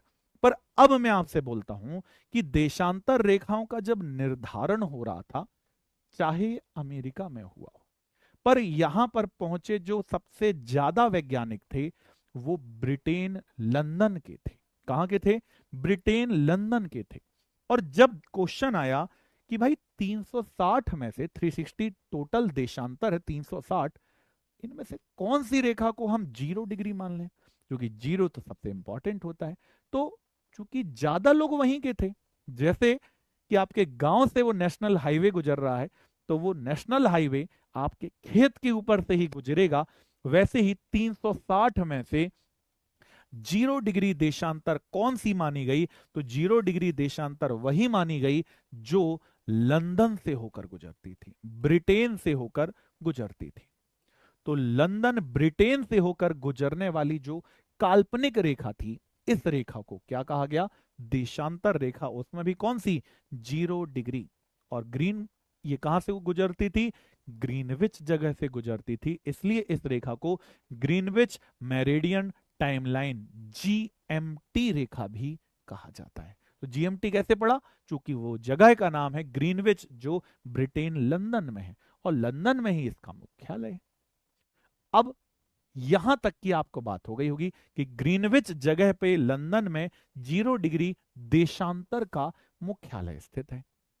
तो कई बार देशांतर रेखाओं के कुछ प्रश्न आ सकते हैं। अब क्या क्या 4 ऑप्शन में दे सकता है। पहला ऑप्शन है प्रधान यमुनोत्तर 0 डिग्री से पूर्व पश्चिम की कोणीय दूरी है, अर्थात सीधी बात है 0 डिग्री के पूर्व और पश्चिम में जो काल्पनिक रेखाएं उत्तरी ध्रुव को दक्षिणी ध्रुव से जोड़ती हैं उसे देशांतर रेखा कहते हैं। वही लिखा है, वे काल्पनिक रेखाएं जो उत्तरी ध्रुव को दक्षिण ध्रुव से जोड़ती हैं इसे देशांतर रेखा कहते हैं। इनकी संख्या कितनी है? जो फैक्ट आ सकता है 360 है। और प्रत्येक देशांतर रेखा जो है लाइन, लाइन माने मानचित्र में, ये किसका निर्धारण करती हैं? आधा गोल। देखो यहां से लेके यहां तक ये आधा गोल है, इसके पीछे आधा गोल होगा, तो ये अर्धवृत्त का निर्माण करती हैं। और इसका क्या उपयोग है? ये बहुत इंपॉर्टेंट लाइन है कि इसका उपयोग किसी भी स्थान की स्थिति और समय के लिए, भारत का भी एक टाइम जोन है, भारत की भी एक मानक देशांतर रेखा है, कनाडा की भी है, अफ्रीका में दक्षिण अफ्रीका की भी है, हर देश की एक मानक रेखा है। और वो मानक समय रेखा किसके आधार पर चुनी जाती है? देशांतर के आधार पर चुनी जाती है। और आगे चलते हैं, जैसे दो अक्षांश के बीच की दूरी 111 किलोमीटर थी, वैसे ही दो देशांतर के बीच की जो दूरी है, और ये किस रेखा के पास? 0 डिग्री के पास में। ये चूंकि इन दोनों कोई भी देशांतर ले लो, यहां पर देखो सभी अधिकारी, अब 0 डिग्री में तो इनका कोई डिफरेंस होगा ही नहीं, चूंकि वहीं से शुरू होती है। यदि ये मान लो 1 डिग्री है और ये 2 डिग्री है, तो इन दोनों के बीच का जो अधिकतम डिस्टेंस है, अधिकतम जो दूरी है, वो किस रेखा के पास होगी? 0 डिग्री के पास होगी। और ये कितनी होती है? ये कई बार एग्जाम में आ चुका है, तो याद रख लेना, देशांतरों के बीच की जो दूरी है वो 111.32 है, तो देशांतर के बीच की और अक्षांशों के बीच की दूरी 111 किलोमीटर है। ये वो फैक्ट हैं जो आपका बेस क्लियर करते जाते हैं। वेरी गुड, विपिन ने उत्तर दिया कि 82.5 डिग्री जो पूर्वी देशांतर है वो भारत का मानक समय रेखा है। अभी वो भी पढ़ेंगे, पर अभी यहीं पर थे। आगे पॉइंट में थे ध्रुवों पर जाकर ये आपस में मिल जाते हैं, अर्थात ध्रुवों पर जाकर इनकी दूरी 0 किलोमीटर हो जाती है। और दो देशांतरों के बीच का जो समय होता है, अंतर होता है, वो 4 मिनट होता है। कैसे होता है? अभी हम इसकी बात भी करने वाले हैं। दो देशांतर के बीच का जो समय है वो 4 मिनट होता है। कौन सी रेखा? ग्रीनविच रेखा। कहां से होकर गुजरती है? लंदन ब्रिटेन से होकर गुजरती है। अब बात करते हैं अंतरराष्ट्रीय तिथि रेखा की, आइडियल। इंटरनेशनल डेट लाइन की बात करें तो किस रेखा को कहते हैं, तो 0 डिग्री को ही, 0 डिग्री जो ब्रिटेन लंदन से होकर गुजरती है, उस रेखा को प्रधान यमनोत्तर, इंग्लिश में कहें तो प्राइम, प्राइम माने मूल, जो मेजर है, तो प्राइम मेरिडियन कहा जाता है। कहां पर स्थित है, जो अभी हमने देख लिया, ग्रीनविच लंदन पर स्थित है। इसे ग्रीनविच मानक समय या इंग्लिश में कहें तो जीएमटी, इसलिए इंग्लिश समझना भी बहुत जरूरी है। Thank you. यदि आपको बहुत अच्छा लग रहा है तो मैंने बताया ना, कॉन्सेप्ट पे बात होगी, लिखाने की दिक्कत नहीं, समझने पर बेस्ड होनी चाहिए क्लास, क्योंकि रटा हुआ भूल जाएंगे। ये कैसे भुलाओगे कि एसआर के सर ने बताया था हमको, वो जो मैप में फोकस है भाई, इतने सारे अधिकारियों को एक जगह पे कंट्रोल करना, कमेंट को स्टॉप करा के डिस्प्ले पे फोकस कराना बहुत इंपॉर्टेंट है। और अधिकारियों को, अधिकारी जो मैंने पहले दिन पे पहली क्लास में कहा है, उन्होंने इसका पूरा विजन बना कर दे दिया। अर्थात ये जो क्लास होती है ना, पहली बार जब हम भी जाते हैं किसी क्लास में तो हमें भी लगता है कि भाई ये क्लास जो है, जो लाइव चल रही है, ये कैसी होगी। तो अधिकारियों का ये भरोसा, अधिकारियों के जो ये कमेंट है, ये बताते हैं कि अधिकारी यहां पर जो उपस्थित है सच में अधिकारी बनने के लिए ही आए हैं। तो चलते हैं, जीएमटी के बारे में था कि इसे ग्रीनविच मानक समय भी कहा जाता है।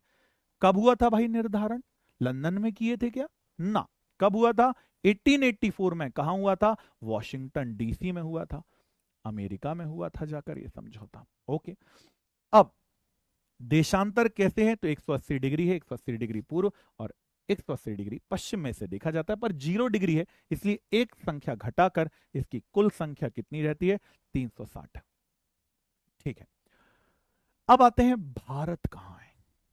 अब करते हैं इस बात पे बात कि आखिरकार भारत कहां लोकेट करता है, कि भारत कहीं है या नहीं है। तो अब मेरे अधिकारी समझ गए कि ये 0 डिग्री है, जिसे हम क्या कह सकते हैं, भूमध्य रेखा कह सकते हैं, इसे हम विषुवत रेखा कह सकते हैं। वहीं पर जो यहां पर जो सीधी रेखा है, इसे 0 डिग्री देशांतर जीएमटी कह सकते हैं। अब मेरा प्रश्न वहीं पर अटका है, मेरा प्यारा भारत जिसकी आकृति चतुष्कोणीय है, वो ये उपस्थित है। तो ये जो टॉपिक है, भारत की अवस्थिति गोलार्ध के अनुसार, ये इससे 3 क्वेश्चन निकल कर आएंगे। जब भी ये क्वेश्चन बनेगा इस टॉपिक से, तो इससे 3 क्वेश्चन निकल कर आ सकते हैं। अच्छा, मजा आ रहा है तो बहुत अच्छी बात है, ये मजे के लिए ही तो क्लास है। आपको समझ समझ के, भूगोल समझने का विषय, मैंने क्या बोला, समझो, भूगोल समझने का विषय, रटने का नहीं। जहां रटना होगा वो डेटा होगा, स्टैटिक होगा, वहां रट लेना, पर जहां समझना है उसे समझ लेते हैं। अब समझिएगा कि यदि ये पृथ्वी है हमारी, तो पृथ्वी का जो आधा भाग है, इसे क्या कहते हैं, गोलार्ध। तो बताओ भाई, 0 डिग्री के उत्तर में कौन सा गोलार्ध होगा, उत्तरी गोलार्ध। 0 डिग्री के दक्षिण में दक्षिणी गोलार्ध होगा। अब यदि हम इसे देशांतर के आधार पर देखें, 0 डिग्री देशांतर के बेस पर देखें, तो अधिकारी मुझे बताएं कि 0 डिग्री के पूर्व में ये पूरा जो भाग होगा, इसे कौन सा देशांतर कहेंगे, इसे पूर्वी देशांतर कहेंगे। और ये जो पूरा भाग है, इसे क्या कहेंगे, पश्चिमी देशांतर कहेंगे। तो प्रश्न यदि कभी बन जाए कि अक्षांशों के आधार पर पृथ्वी को कितने गोलार्ध में बांटा गया, गोला का आधा भाग, तो अक्षांशों के आधार पर, 0 डिग्री अक्षांश के आधार पर पृथ्वी के 2 गोलार्ध हैं, उत्तरी दक्षिणी, और देशांतर के आधार पे भी पूर्वी और पश्चिमी। अब चलते हैं यहां पर। अब मेरे अधिकारी मुझे थोड़ा जल्दी से इसका उत्तर दे दें कि अक्षांशीय आधार पे, 0 डिग्री अक्षांश के आधार पे भारत कौन से गोलार्ध में है। तो भारत कौन से गोलार्ध में, सर उत्तरी गोलार्ध में। और देशांतर के आधार पे कौन से गोलार्ध में है, पूर्वी गोलार्ध में। तो इस टॉपिक से जीवन में 3 ही क्वेश्चन बनेंगे, और वो 3 क्वेश्चन क्या होंगे। पहला क्वेश्चन होगा, भारत की स्थिति, उत्तर देते चलना आप लोग, भारत की स्थिति अक्षांश के अनुसार। दूसरा, भारत की स्थिति गोला दक्षिण देशांतर के अनुसार।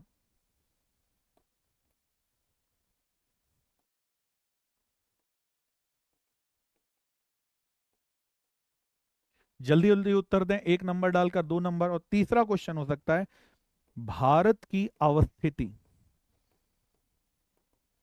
तीनों के आंसर क्या होंगे, पूरा भरोसा है कि कमेंट में उत्तर आएंगे।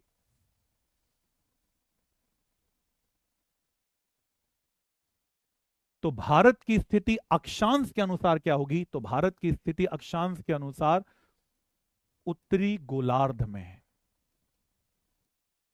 भारत की स्थिति देशांतर के अनुसार कहां पर है, तो भारत की स्थिति देशांतर के अनुसार पूर्वी गोलार्ध में है। पूर्वी गोलार्ध लिख दें पूरा।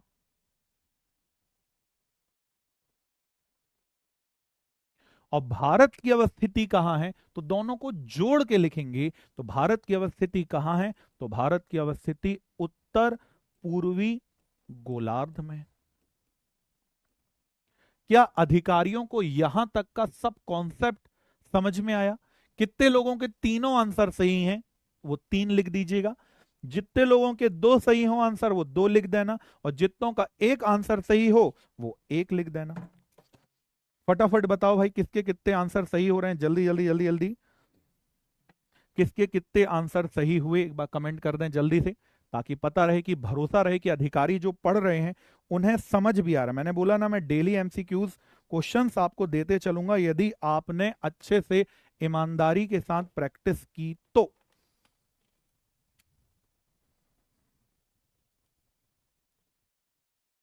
चलो भाई, कितने अधिकारी हैं?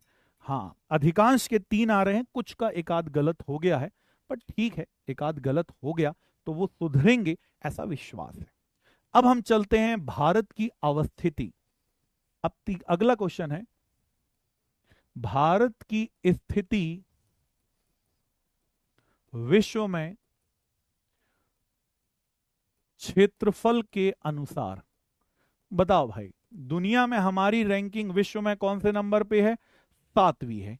पर भारत से बड़े कितने देश हैं? Very good Amit. तो भारत से बड़े कितने देश हैं ये आपको बताना। तो भारत से बड़े 6 देश हैं। भारत 7वें नंबर पे आता है। तो भारत से 6 कौन से बड़े देश हैं, इनके मैप यहां पर लगे हुए हैं, आपको जल्दी से बताना है।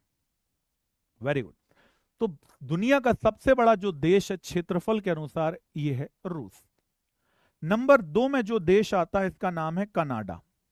अपने एरिया को कब्जा कर करके अपनी एरिया को बढ़ा डाला है। इस देश का नाम है कोरोना फैलाने वाला चीन। USA, United state of America. क्या मेरे प्यारे अधिकारी, भावी अधिकारी, मुझे बता सकते हैं कि यूएसए का जो झंडा है, केबीसी में पूछ चुका है ये क्वेश्चन, कि दुनिया के सबसे अधिक तारे किस देश के झंडे में है? तो आंसर तो यूएसए है। पर बताओ, यूएसए के झंडे में कितने स्टार हैं? जल्दी बताना है, कितने तारे बने हुए ये आपको बताना है। 5वां, फुटबॉल में बहुत एक्टिव देश, इसका नाम है ब्राजील। और कमेंट चाहिए भाई, एक्टिव होना और एक्टिव दिखना दोनों अलग अलग है। एक्टिव हो तो दिखो भी, कमेंट में डिस्प्ले में उत्तर आना चाहिए।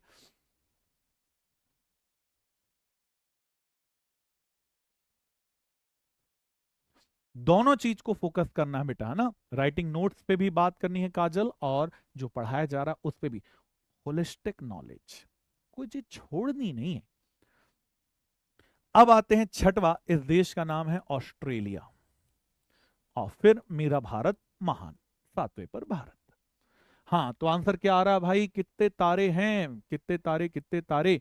तो आंसर क्या है, तो इसमें 50 तारे हैं, जो वहां के 50 राज्य का वर्णन करते हैं। वहां पर एक केंद्र शासित जिला है जिसको कहा जाता है वॉशिंगटन डीसी।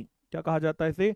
इसे कहते हैं Washington DC, district of Columbia. Columbia का एक जिला है, जो जैसे हमारे यहाँ होता है केंद्र शासित राज्य, वहां है केंद्र शासित जिला, जिसका नाम है वॉशिंगटन डीसी। जिला है वॉशिंगटन का। तो कई बार ऐसे क्वेश्चन भी निकल कर आ जाते हैं जो हमारे डेली के करंट से रिलेटेड होते हैं, क्योंकि यूएसए सैंक्शन लगा रहा दुनिया भर में। तो जो इतना सिंपल क्वेश्चन पूछ लिया कि यूएसए के झंडे में कितने तारे हैं, दिन में तारे दिख जाएंगे भाई, कुछ छोड़ना नहीं है। वेरी गुड, आगे चलते हैं। अब आते हैं हम सभी की परिवारों की असीम कृपा से हम दुनिया में नंबर 1 रैंकिंग पर आते हैं। आ गए ना। कोरोना के पहले जहां हम सेकंड नंबर पे थे चीन के बाद, कोरोना लगा, अब आगे बताने की जरूरत नहीं है, उसके बाद हम दुनिया में नंबर 1 है। पर यह सभी को पता है कि हम दुनिया में नंबर 1 है, बट टॉप में कौन से हैं यह जरूर पता होना चाहिए। तो नंबर 1 पर है भारत, नंबर 2 पे है चीन, नंबर 3 पे है यूएसए, चौथे पे इंडोनेशिया। ये देखो खाने के लाले पड़े हैं 5वें नंबर पे, कंपटीशन दे रहे हैं। वैसे कल भी कंपटीशन हारे हैं, पर फिर भी पाकिस्तान, फिर नाइजीरिया, ब्राजील, ये देखो खाने के लाले दूसरा देश। 8वें नंबर पे कंपटीशन दे रहे हैं बांग्लादेश। ठीक है, अपने को क्या करना है। जब खुद का घर कांच का बना हो तो दूसरे के घरों में पत्थर नहीं मारने चाहिए, हम ही खुद हैं। पर ठीक है, हमारी स्थिति तो ठीक है ना, फिर भी वहां से तो ठीक ही बहुत अच्छी है। खुद बनाना है बेटा, लिखना है, जो मैंने बताया है इनको अपने को लिखना है ना। कॉपी में कॉमा लगा लगा के लिख लेना। तो ये हो गए दुनिया के देश। अब आते हैं वो नाम, अब देख लेते हैं भाई भारत के अन्य नाम। बताओ भाई भारत के कौन कौन से नाम जानते हैं आप लोग, कमेंट करो। भारत के उपनाम, भारत को आप कौन कौन से नाम से जानते हैं। रिंकू बिल्कुल प्रिंट आउट विंट आउट के चक्कर में नहीं, डेली पढ़ रहे हैं, उसका समरी नोट बनाना है, कॉपी में लिखते जाना है। इतने बार प्रैक्टिस कर लेंगे कि टेंशन ही नहीं रहेगी, पर लिखना चाहिए। तो चलो देख लेते हैं कि भाई भारत के कौन कौन से उपनाम हमारे अधिकारी जानते हैं। चलो इंडिया एक नाम आया है सबसे पहले, इंडिया। और क्या क्या आ रहा है भाई, हिंदुस्तान, वेरी गुड, सतीश ने आंसर दिया है, अमन ने आंसर दिया है, ठीक है। आर्यवर्त, ठीक है, खुशी का आंसर है, ठीक है, वेरी गुड। इंडिया, जम्बू द्वीप, वेरी गुड, जम्बू द्वीप, आर्यवर्त, बहुत सारे लोग बोल रहे हैं। हिंदुस्तान, इंडिया, जम्बू द्वीप, हिंदुस्तान, इंडिया, जम्बू द्वीप, वेरी गुड, बहुत अच्छा है। पर एग्जाम में क्या आ सकता है, क्योंकि कंट्रोवर्सी चल रही है ना, इंडिया नहीं लिखेंगे, अब हम क्या लिखेंगे, भारत लिखेंगे। तो एग्जाम में भी तो आ सकता है। अब क्या आ सकता है, चलिए इस पे हम चर्चा करते हैं। तो क्या आ सकता है भाई, तो भारत के जो उपनाम है इसे अच्छे से याद कर लो, क्योंकि इसके बाद अभी मैं टिक लगाऊंगा और आपसे कहूंगा कि इसका उत्तर दीजिए। आज तक जितना पढ़ा है ना वो सबको बनता है। जो आप कमेंट कर रहे हैं, आप खुद देख लो आपके कमेंट, जो आप कमेंट कर रहे हैं वो सबको बनता है। अब जो मैं बताने वाला हूं वो याद करना है, जो एग्जाम में आ सकता है। वेरी गुड, कम से कम रीता ने कुछ बहुत अच्छे 5-6 आंसर दिए, कम लिखे, एक साथ लिखे, वेरी गुड। अब हम यहां पर देखते हैं, तो सबसे पहले नाम आता है इंडिया। ये इंडिया कहां नाम मिलता है, तो इंडिया नाम हमें मिलता है हेरोडोट्स के, इतिहास के जो पितामह हैं, हेरोडोट्स। हेरोडोट्स ने अपनी किताब में भारत को किस नाम से बुलाया है, इंडिया। दूसरा नाम है होडू, याद कर लो भाई, याद करना, लिखना रटना वटना नहीं। होडू, होडू काय में मिलता है नाम, तो होडू नाम हमें मिलता है किताब, ईसाई धर्म की प्रमुख किताब बाइबल में भारत का नाम, भारत ना मिलकर क्या मिलता है, होडू। अब सोचो होडू नाम आ जाए तो हम कहां जाके गायब होते। आगे चलते हैं, इंडिके, ये आप जानते हैं मैगस्थनीज की रचना है, इसने इंडिका नामक बुक लिखी थी। उस मैगस्थनीज की रचना में भारत का नाम इंडिके मिलता है, इसलिए उसने बुक का नाम क्या पड़ा, इंडिका।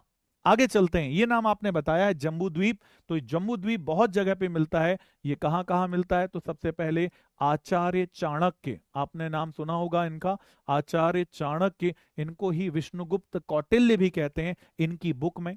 इसके अलावा हिंदू, बौद्ध और जैन धर्म की किताबों में, जैन धर्म की किताबों में भी इसका नाम क्या मिलता है, तो इसका नाम जम्बूद्वीप मिलता है।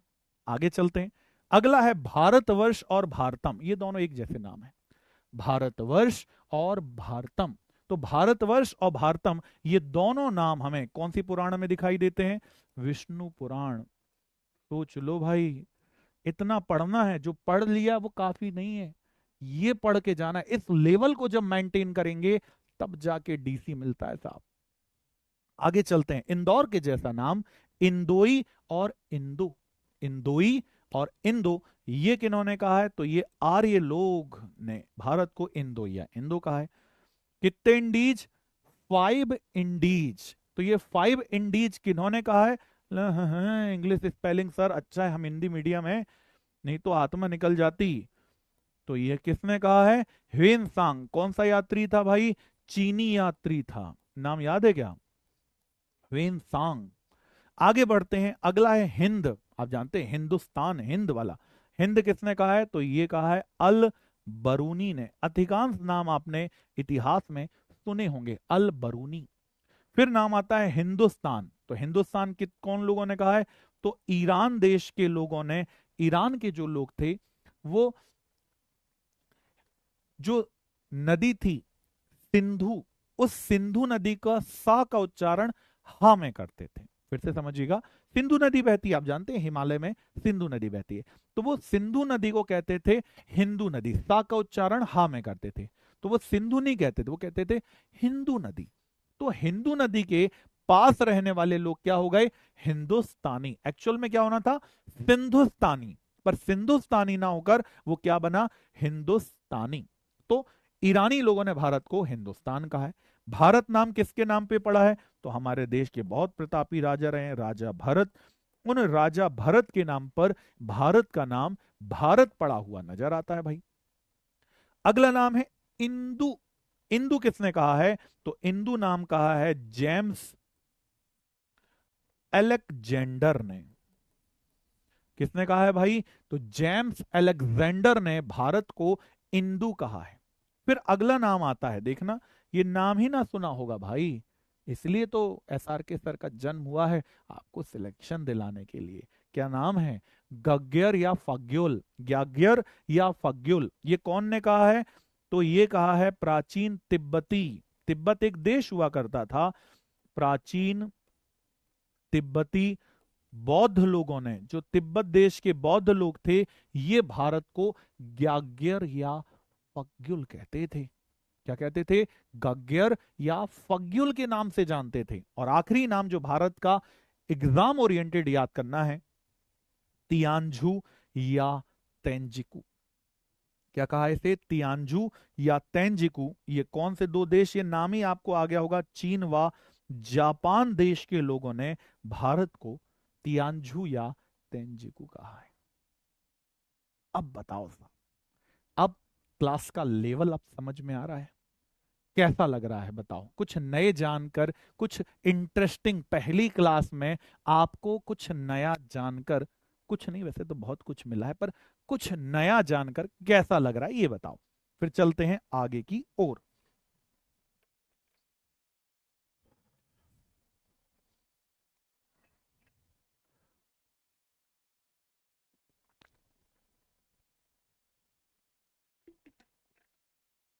याद कर लो भाई, क्योंकि अब भी मैं इसमें टिक करूंगा और ये आंसर दूंगा कि टॉप 3 कौन है जिन्होंने सबसे पहले आंसर दिया है। चलो भाई, जल्दी जल्दी उत्तर देना है। गजब, ओ हो गजब, वेरी गुड। माइंड ओपन हो गया, वेरी गुड। बिल्कुल मुकुल, 26 अप्रैल वाले प्रीलिम्स के लिए स्ट्रेटेजी रहेंगे। हाँ बिल्कुल बिल्कुल बिल्कुल बेटा, इंग्लिश स्किप ही है आपके लिए, हिंदी ही रहेगा सब कुछ। पर जानबूझ के इंग्लिश के वर्ड जानना जरूरी है। मैं आपको एक चीज मैं अभी से बता दूं, भूगोल में हिंदी इंग्लिश नहीं होता है, वहां पर दोनों टर्मिनोलॉजी आपको बननी चाहिए। हम पूरी पहली से आखिरी क्लास तक हिंदी ही हिंदी पढ़ेंगे, बट फिर भी मैं आपको कहता हूं कि इंग्लिश के वर्ड जानो, क्योंकि जब अपने बच्चों को स्कूल में पढ़ाओगे तो इंग्लिश मीडियम ही होगा। बट उतना तो छोड़ दो, पर आपके लिए भी, क्योंकि इंग्लिश और हिंदी दोनों होता है, तो हमें कई बार हिंदी के वर्ड मल्टीपल पर्यायवाची होते हैं, इंग्लिश में वही वर्ड होता है, इसलिए थोड़ा थोड़ा। अब इसमें इंग्लिश हिंदी कुछ नहीं था, इसलिए तो अपना नाम था जो आपको जानना था। चलो बहुत ही अच्छी बात है। सब पीडीएफ में मिलेगा बेटा, सब पीडीएफ में मिलेगा, पर पीडीएफ पे फोकस नहीं करना है, क्लास पे फोकस करना है। हमें लिख लिख के टाइम पास बहुत लंबा वाला नहीं करना है, हमें क्लास में जो एग्जाम ओरिएंटेड है उस पे डिपेंड होना है। ठीक है, तो हर चीज पढ़ेंगे, सब पढ़ेंगे, चित्र बना के, लिख के, हेडिंग बना के, सब हेडिंग डालकर सब करेंगे। ठीक है, चलो अब चलते हैं आगे की ओर। यहां तक यदि आपने देख लिया हो तो अगले पॉइंट पे आते हैं। अब आपको बताना है, इनमें से मैं जिसमें हेडिंग डालूंगा आपको बताना ये किसने कहा है। ये बताओ, 5 इंडीज किसने कहा है, जल्दी जल्दी बताना है, फटाफट उत्तर दें। 5 इंडीज किसने कहा है, पहला टास्क ही यही है, पहला। 3 टास्क देंगे। दूसरा है जम्बू द्वीप किसने कहा है, और तीसरा है गग्गर या फाग्युल किसने कहा है। जल्दी उत्तर देना है, चूंकि पढ़ा है तो उत्तर तो देना होगा भाई।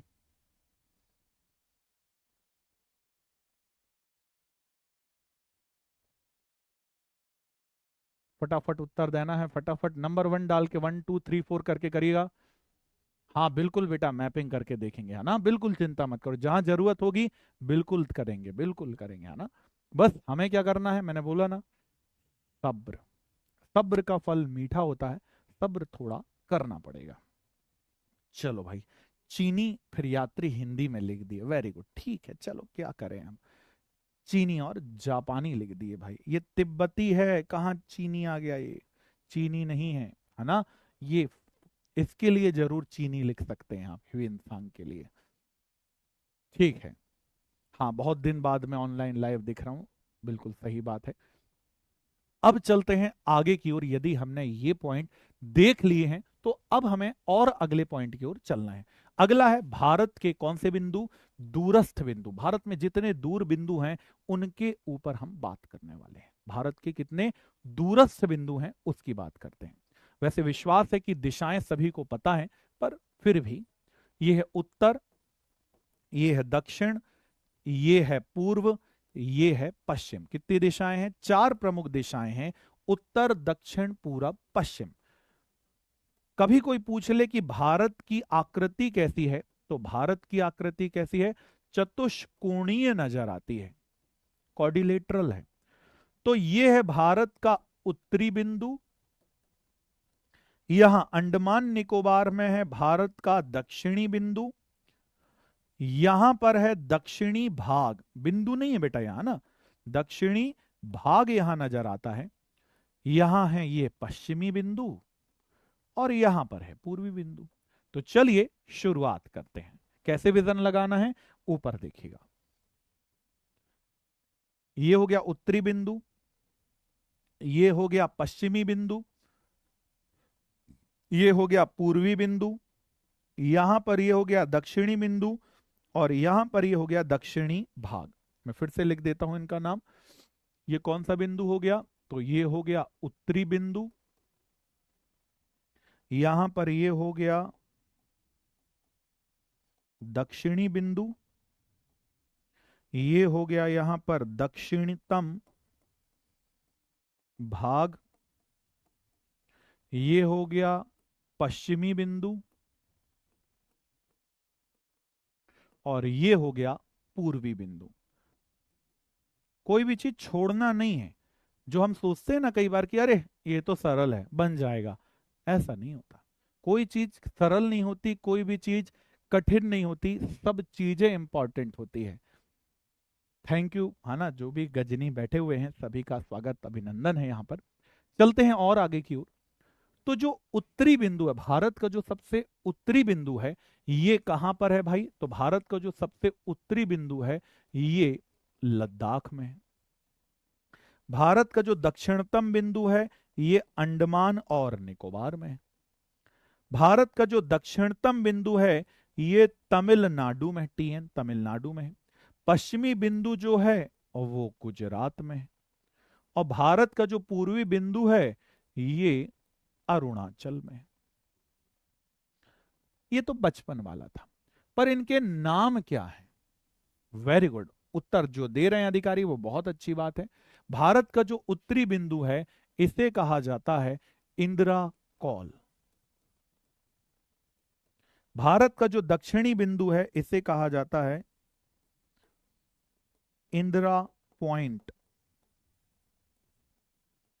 भारत का जो दक्षिणी भाग है इसे कन्याकुमारी कहते हैं। आपने सुना होगा कश्मीर टू मैं कन्याकुमारी, तो वही वाला गाना।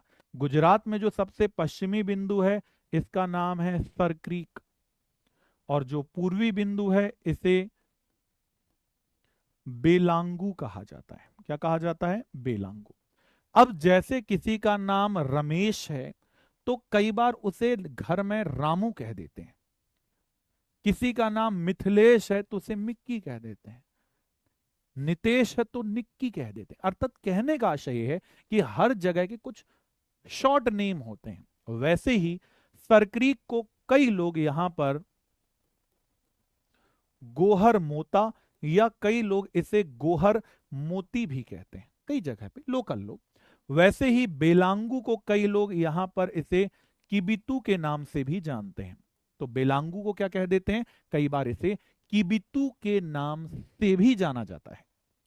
सरक्रीक को गोहर मोता या गोहर मोती, बेलांगू या किबितू कहते हैं। वहीं कन्याकुमारी को कई जगह पर केप कैमोरिन के नाम से भी जाना जाता है। किस नाम से जानते हैं? तो इसे केप कैमोरिन के नाम से जाना जाता है। वहीं पर इंदिरा पॉइंट के दो अन्य नाम हैं। पहला नाम है पिगमेलियन पॉइंट और दूसरा नाम है पार्शियन पॉइंट। क्या यहां तक सभी अधिकारियों को समझ में आ गया है? यदि आ गया है तो एक बार बिल्कुल बताइएगा। जय हिंद बेटा ऑनलाइन। तो Indira call, Indira point, Pygmalion और पार्शियन, सरक्रीक या गोहर मोता, बेलांगू या किबितू। अब आते हैं, कई लोग होते हैं मेरी तरह के कि हमें सीधा रास्ता नहीं पसंद, हमें टेढ़ा रास्ता पसंद। तो हम उत्तर से लेके कन्याकुमारी तक जाएंगे। तो उत्तर से दक्षिण जाएं तो भारत की ये क्या हो जाएगी? लंबाई 3214 किलोमीटर। तो भारत की लंबाई कितनी है? तो भारत की लंबाई इंदिरा कॉल से लेके मूल भाग कन्याकुमारी तक 3214 किलोमीटर नजर आती है। वहीं पर यदि हम पश्चिम से पूर्व की ओर चलें, पश्चिम से पूर्व की ओर चलें तो ये भारत की क्या हो जाएगी? तो ये भारत की चौड़ाई हो जाएगी, और भारत की चौड़ाई 2933 किलोमीटर है। अब मेरा प्रश्न अधिकारियों से है कि अब इसमें यह देखना है कि सबसे पहले आंसर कौन दे देता है। तो बताओ भाई फटाक से, भारत की लंबाई जो 3214 है और भारत की जो चौड़ाई 2933 है, इसके बीच का अंतर कितना है? तो क्वेश्चन आ सकता है भारत की लंबाई व चौड़ाई का अंतर कितने किलोमीटर है। चलो भाई देखते हैं कौन टॉप 3 वो अधिकारी हैं जो इसका सबसे पहले आंसर देने वाले हैं। ये तो सबको पता था 3214 और 2933, डिफरेंस कितना है ये देखना है, और टॉप 3 का मैं नाम लेकर बोलूंगा। जल्दी से बताएं कि भारत की लंबाई और भारत की ही चौड़ाई के बीच में कितना डिफरेंस हमें नजर आता है। तो जल्दी उत्तर दे दो भाई। अच्छा सर मैथमेटिक लगा रहे हैं अब तो हम कि कितना होने वाला है।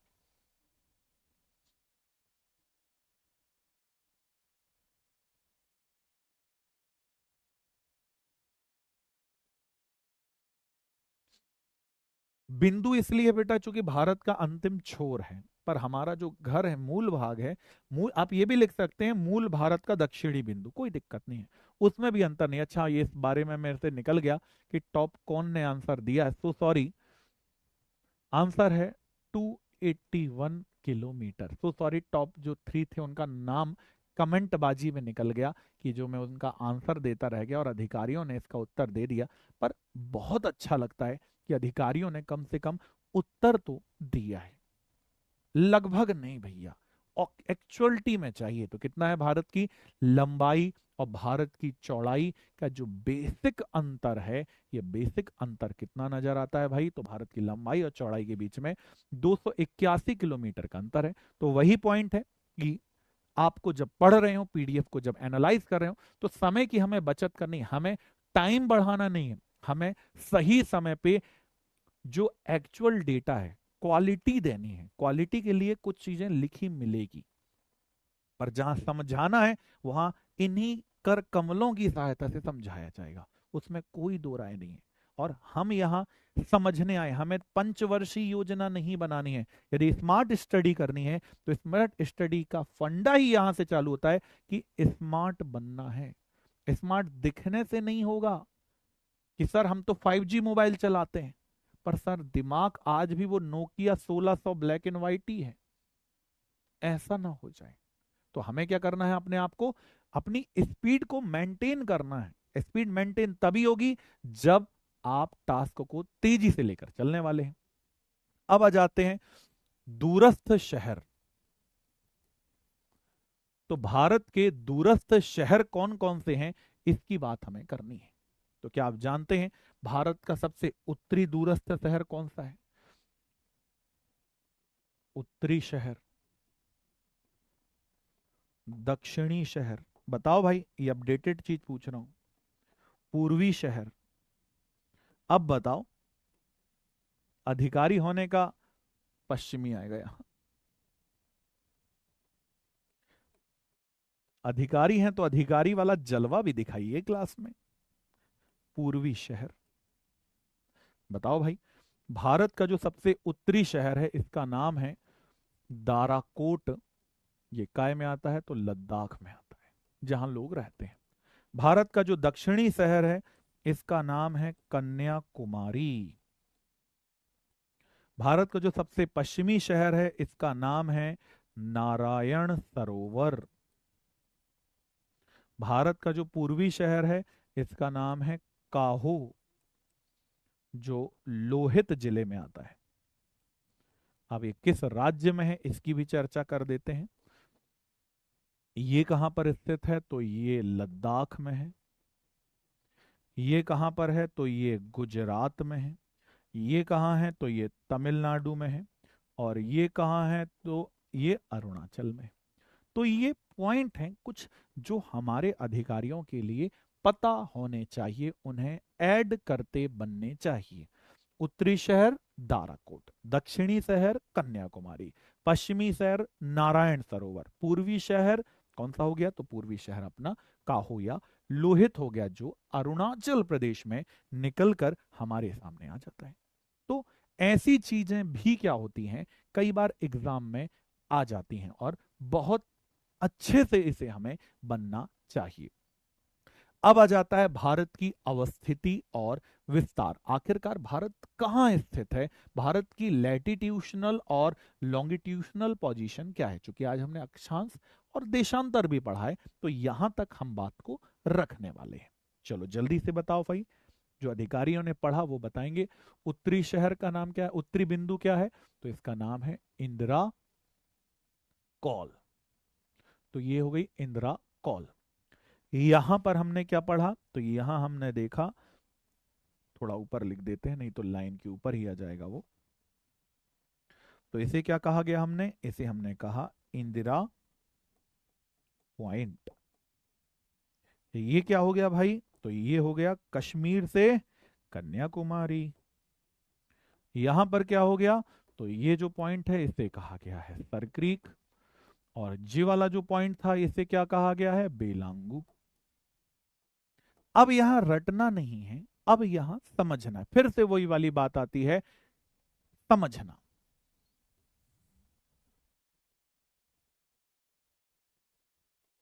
ये है 0 डिग्री देशांतर और ये है 0 डिग्री अक्षांश। अब 0 डिग्री अक्षांश और 0 डिग्री देशांतर के बीच में प्यारा हमारा भारत महान ये दिखाई देता है। तो यदि मैं आपसे कहूं भारत में 0 डिग्री के ऊपर 1 डिग्री अक्षांश, 2, 3, 4, 5, 6, 7, 8 ऐसे करके हम जब ऊपर जाएंगे तो कौन से अक्षांश आएंगे भारत में? उत्तरी अक्षांश आएंगे। भारत में जितने भी अक्षांश हैं वो उत्तरी क्यों है, क्या समझ पा रहे हैं? इसीलिए रटना नहीं है। क्यों है? क्योंकि हम 0 डिग्री अक्षांश के ऊपर हैं, तो ऊपर होंगे तो 1, 2, 3, 4 करके 90 ऊपर। वहीं पर यदि हम देशांतर की बात करें तो 0 डिग्री देशांतर के हम कहां पर है? पूर्व में है। 1 2 3 4 5 6 7 8 9 10 ऐसे करके आएंगे। तो भारत में जितने भी देशांतर आएंगे वो पूर्वी देशांतर होंगे। समझ पा रहे हैं क्यों? क्योंकि हम 0 डिग्री से किस दिशा में है? पूर्व में है। और अक्षांश में 0 डिग्री से ऊपर है। तो अक्षांश में उत्तरी अक्षांश से सभी और देशांतर में सभी पूर्वी देशांतर नजर आते हैं। क्या ये पॉइंट समझ में आया अधिकारियों को? आया है तो एक बार यस लिख दीजिए, क्योंकि सबसे जरूरी यही है। नहीं तो अधिकारी क्या करते हैं, ये भारत का उत्तरी अक्षांश है, ये दक्षिणी अक्षांश है, ये पूर्वी अक्षांश है और ये पश्चिमी अक्षांश है। तो ये पॉइंट क्या यहां तक समझ में आए हैं? आ गए हैं भाई। तो यदि आ गए हैं तो अब इसे देख लेते हैं भाई जल्दी से।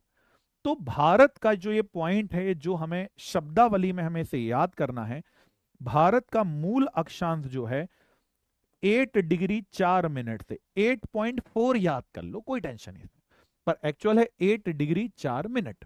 तो 8.4 से 37.6। अब बताओ ये 0 डिग्री से कहां है? उत्तर में है। तो कौन सा अक्षांश हो गया?